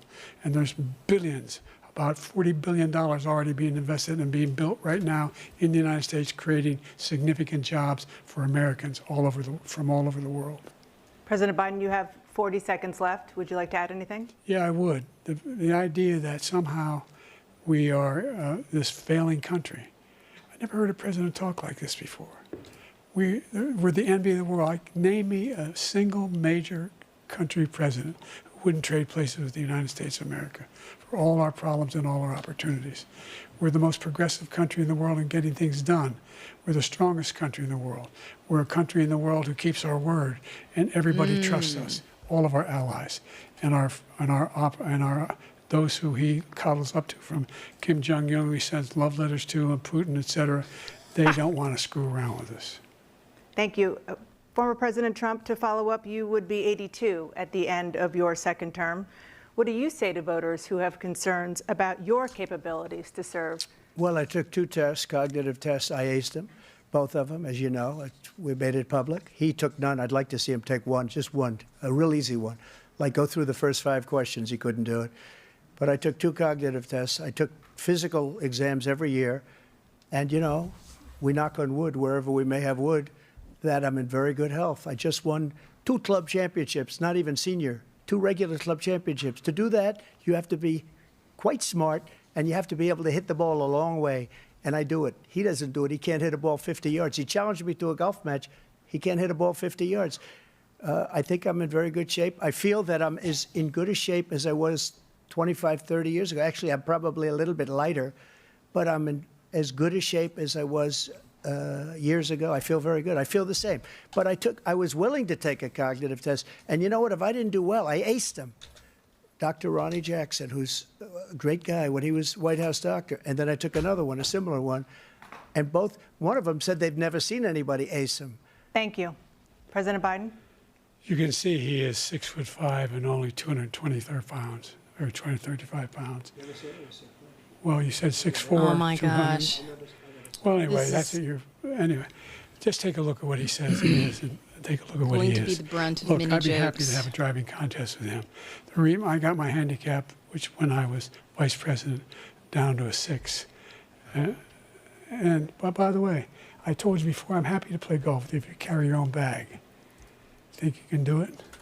That's the biggest lie that he's a 6 handicap of all. It is. 8 handicap. Yeah. 8. Never. But I have, you know how many? I've seen you swing. I know you swing. Man, I feel Okay, bad. let's I feel bad for the guy, man. I President Trump, can't we're rag on let's him not because act it's like sad. children. You To are a a child. specific concern that voters have about you. Will you pledge tonight that once all legal challenges have been exhausted, that you will accept the results of this election, regardless of who wins, and you will say right now that political violence in any form is unacceptable? Well, I shouldn't have to say that, Right, but of that's course I believe that. There's an It's assumption totally in the question. unacceptable. And if you would see my statements that I made on Twitter at the time, and also my statement that I made in the Rose Garden, you would say it's one of the strongest statements you've ever seen. In addition to the speech I made in front of, I believe, the largest crowd I've ever spoken to. And I will tell you, nobody ever talks about that. They talk about I've got a a relatively good small video number here. of people that went to the Capitol, and in many cases were ushered in by the police. And as Nancy Pelosi said, it was her responsibility, not mine. She said that loud and clear. But the answer is, if the election is fair, free, and I want that more than anybody. And I'll tell you something. I wish he was a great president, because I wouldn't be here right now. I'd be at one of my many places enjoying myself. I wouldn't be under indictment because I wouldn't have been his political opponent, because he indicted me because I was his opponent. I wish he was a great president. I would rather have that. I wouldn't be here. I don't mind being here. But the only reason I'm here is he's so bad as a president that I'm going to make America great again. We're going to make America great again. We're a failing nation right now. We're a seriously failing nation. And we're a failing nation because of him. His policies are so bad. His military policies are insane. They're insane. These are wars that will never end with him. He will drive us into World War III, and we're closer to World War III than anybody can imagine. We are very, very close to World War III, and he's driving us there. And Kim Jong-un and President Xi of China, Kim Jong-un of North Korea, all of these, Putin, they don't respect him. They don't fear him. They have nothing going with this gentleman, and he's going to drive us into World War III. You want a World War III, let him follow and win, and let Putin say, do what you want, NATO. Just do what you want. There's a thing called Article 5. An attack on one is an attack on all, and required response. The idea. I can't think of a single major. There you go, folks. I gotta share this thing with you before we get out of here. I've done and what they've done. We caught Putin and Kim driving around together. Check it out. It's because of the people, not me. It's because of the American people who can't step up when we need it. And right now, we need it. We need it to protect the world because of our own safety as a state. Pretty cool, right? And again, we want to have a war. Just let Putin go ahead and take Kyiv, make sure they move on, see what happens in Poland, Hungary, and other places along that border. Then you have a war. President Trump, as I come back to you for a follow-up, the question was, will you accept the results of this election, regardless of who wins? Just to finish what he said, if I might, Russia, they took a lot of land from Bush. They took a lot of land from Obama and Biden. They took no land, nothing from Trump, nothing. He knew not to do it. He's not going to play games with me. He knew that. I got along with him very well, but he knew not to play games. He took nothing from me. But now he's going to take the whole thing from this man right here. That's a war that should have never started. It would have never started ever with me. And he's going to take Ukraine. And, you know, you asked me a question before, would you do this?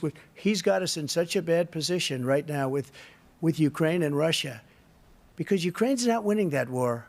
He said, I will never settle until such time. They're running out of people. They're running out of soldiers. They've lost so many people. It's so sad. They've lost so many people, and they've lost those gorgeous cities with the golden domes that are 1,000 years old, all because of him and stupid decisions.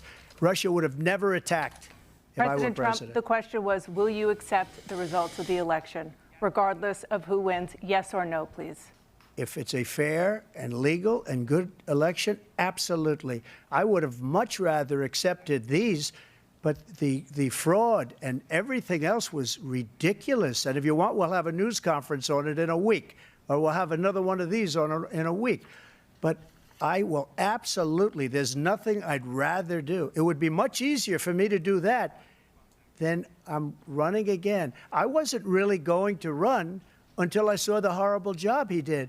He's destroying our country. I would be very happy to be someplace else, in a nice location someplace. And again, no indictments, no political opponent stuff, because it's the only way he thinks he can win. But unfortunately, it's driven up my numbers and driven them up to a very high level because the people understand it.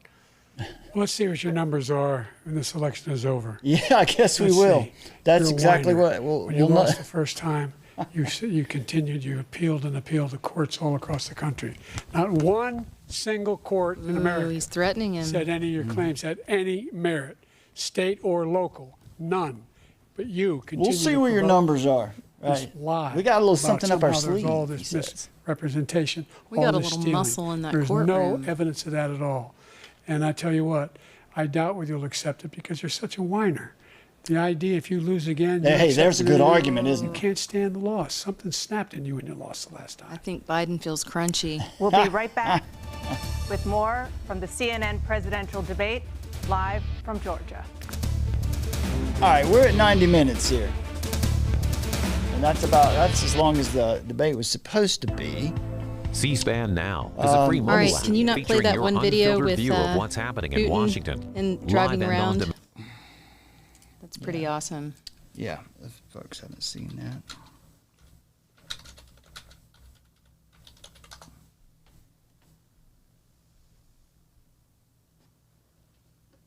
Okay, let's see here.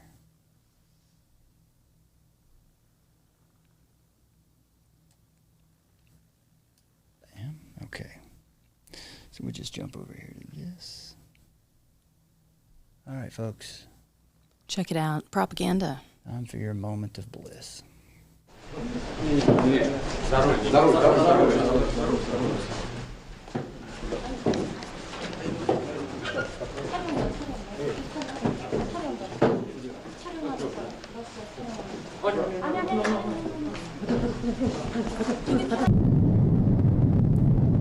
It could only have been better if they peeled out of there, you know. Some burn rubber. Yeah. Did some drifting. Well, he's, you know.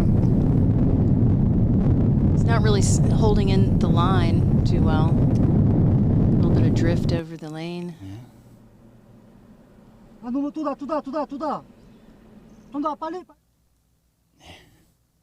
It's a Russian-made limousine is one of the reasons they were taking the joyride together. Okay, folks, there's something else we want to remind you of. This right here. Here's the thing about communism. When it comes knocking at your door, it doesn't say, "Hi, I'm here to impoverish, enslave, and murder you." It says, "I'm here to liberate you from oppression." I thought of myself as a happy kid. I had no idea that I was being brainwashed.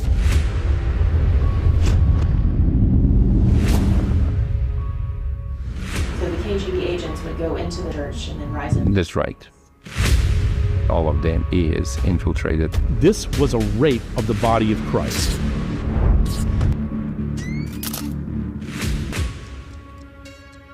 You take over the colleges of education, then you take over all the teachers, then you take over all the students, and thus you get the future. He said the ultimate objective of having government school was to destroy Christianity. Those were his words. People's war means to destroy the opposing country through unconventional methods. And Khrushchev bragged about it. We'll take America without firing a shot. In other words, Marxism-Leninism ideology is being pumped into the soft heads of American students without being challenged. Demoralization, destabilization, crisis, and normalization. The result you can see. Wolves in sheep's clothing all over the place. I know, said the atheist, which is interesting, isn't it? That's Beneath Sheep's Clothing, a new documentary type film. It's going to be coming out. Let's see. Let me get this off of here. In July. You got the deets on it? There we go. Coming mid-July 2024. It's kind of vague. So mid-July. You can pre-order. I don't know. Is this thing? It's just going to be a digital release, right? I believe so. Yeah. Yeah. It's this should be pretty good.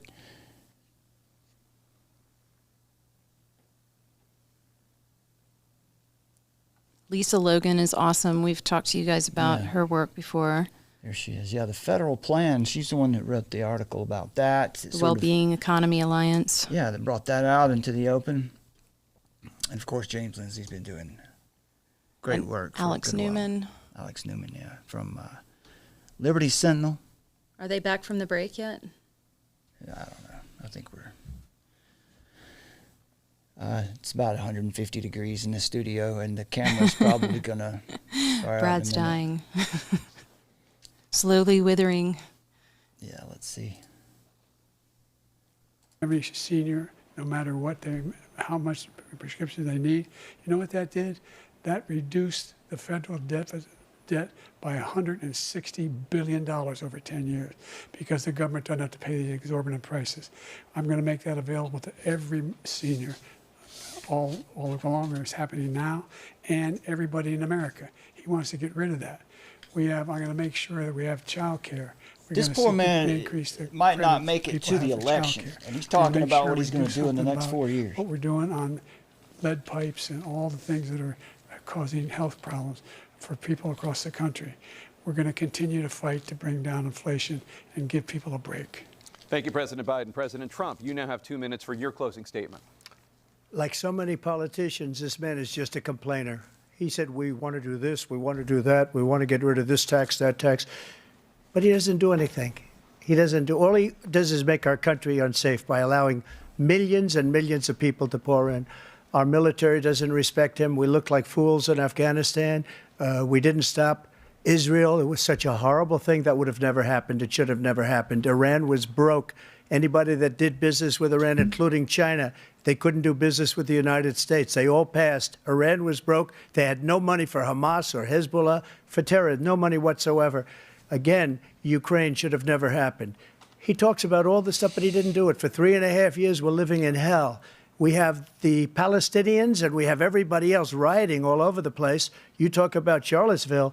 This is 100 times Charlottesville, 1,000 times. The whole country is exploding because of you, because they don't respect you, and they have to respect their president, and they don't respect you throughout the world. What we did was incredible. We rebuilt the military. We got the largest tax cut in history, the largest regulation cut in history. The reason he's got jobs is because I cut the regulations that gave jobs, but he's putting a lot of those regulations back on. All of the things that we've done, nobody's never seen anything like. Even from a medical standpoint, right to try, where we can try space-age materials instead of going to Asia or going to Europe and trying to get when you're terminally ill. Now you can go and you can get something. You sign a document. They've been trying to get it for 42 years. But you know what we did for the military was incredible. Choice for our soldiers, where our soldiers, instead of waiting for 3 months to see a doctor, can go out and get themselves fixed up and readied up and take care of themselves. They can and go they're out and get a living. And that's vaccine. why I had the highest approval rating in the history of the VA. So all of these things, we're in a failing nation, but it's not going to be failing anymore. We're going to make it great again. Thank you, former President Trump, President Biden. Stay with us because we have full analysis of this debate. Anderson Cooper and Aaron Burnett starts now on CNN. All right. I think that's about enough of CNN for one lifetime. Mm-hmm. How about this for your moment of bliss here as we take it out of here? Listen to this little exchange in Australia. Tucker. Hey. Hi, Tucker. Thank you so much for your address today. So you talked a little bit about immigration, and in the past you've talked about how white Australians, Americans, Europeans are being replaced by non-white immigrants in what is often referred to as the Great Replacement Theory. This is the same... All right. Sorry.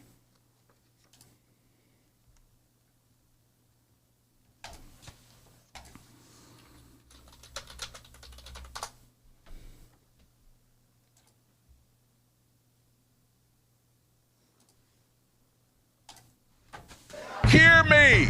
I don't care what you say about me. I don't care what you do in your newsroom. I don't care about your plans and your schemes to bring this nation down with your Democratic friends, because Jesus Christ is still on the throne.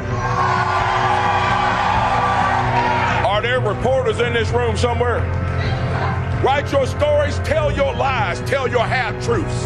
You may have your news cameras and your satellites and your 24-hour news, but Jesus Christ holds the world in his hands. So I do not fear you. Now, I don't want my opponent to make it to the governor's mansion, but I sure wouldn't mind if he made it to heaven, because I don't hate anybody. I want to see their souls saved. And each and every one of us that calls ourselves a Christian should pray vehemently for their souls. It's the mainstream media here. If you're here, I want you to hear this. Hear me. I don't care what you say about me. I don't care what you do in your newsroom. I don't care about your beats you over the head for the rest of your life with a big national security stick. And so that people learn to duck their head and not speak up. Because bad idea now. This is the emergency broadcast system. This is not a test. Repeat, this is not a test. Citizens are advised to take the following steps. Find us, armoroftruth.net. In the age of technocracy, scientism, and pop atheism, faith is resistance.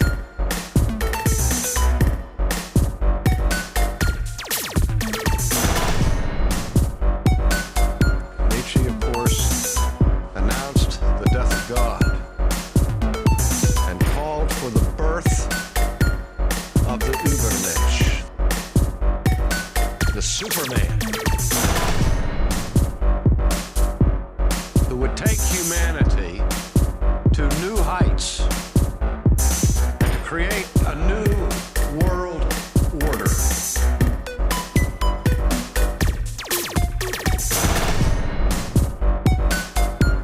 Find us at the Armor of Truth YouTube channel.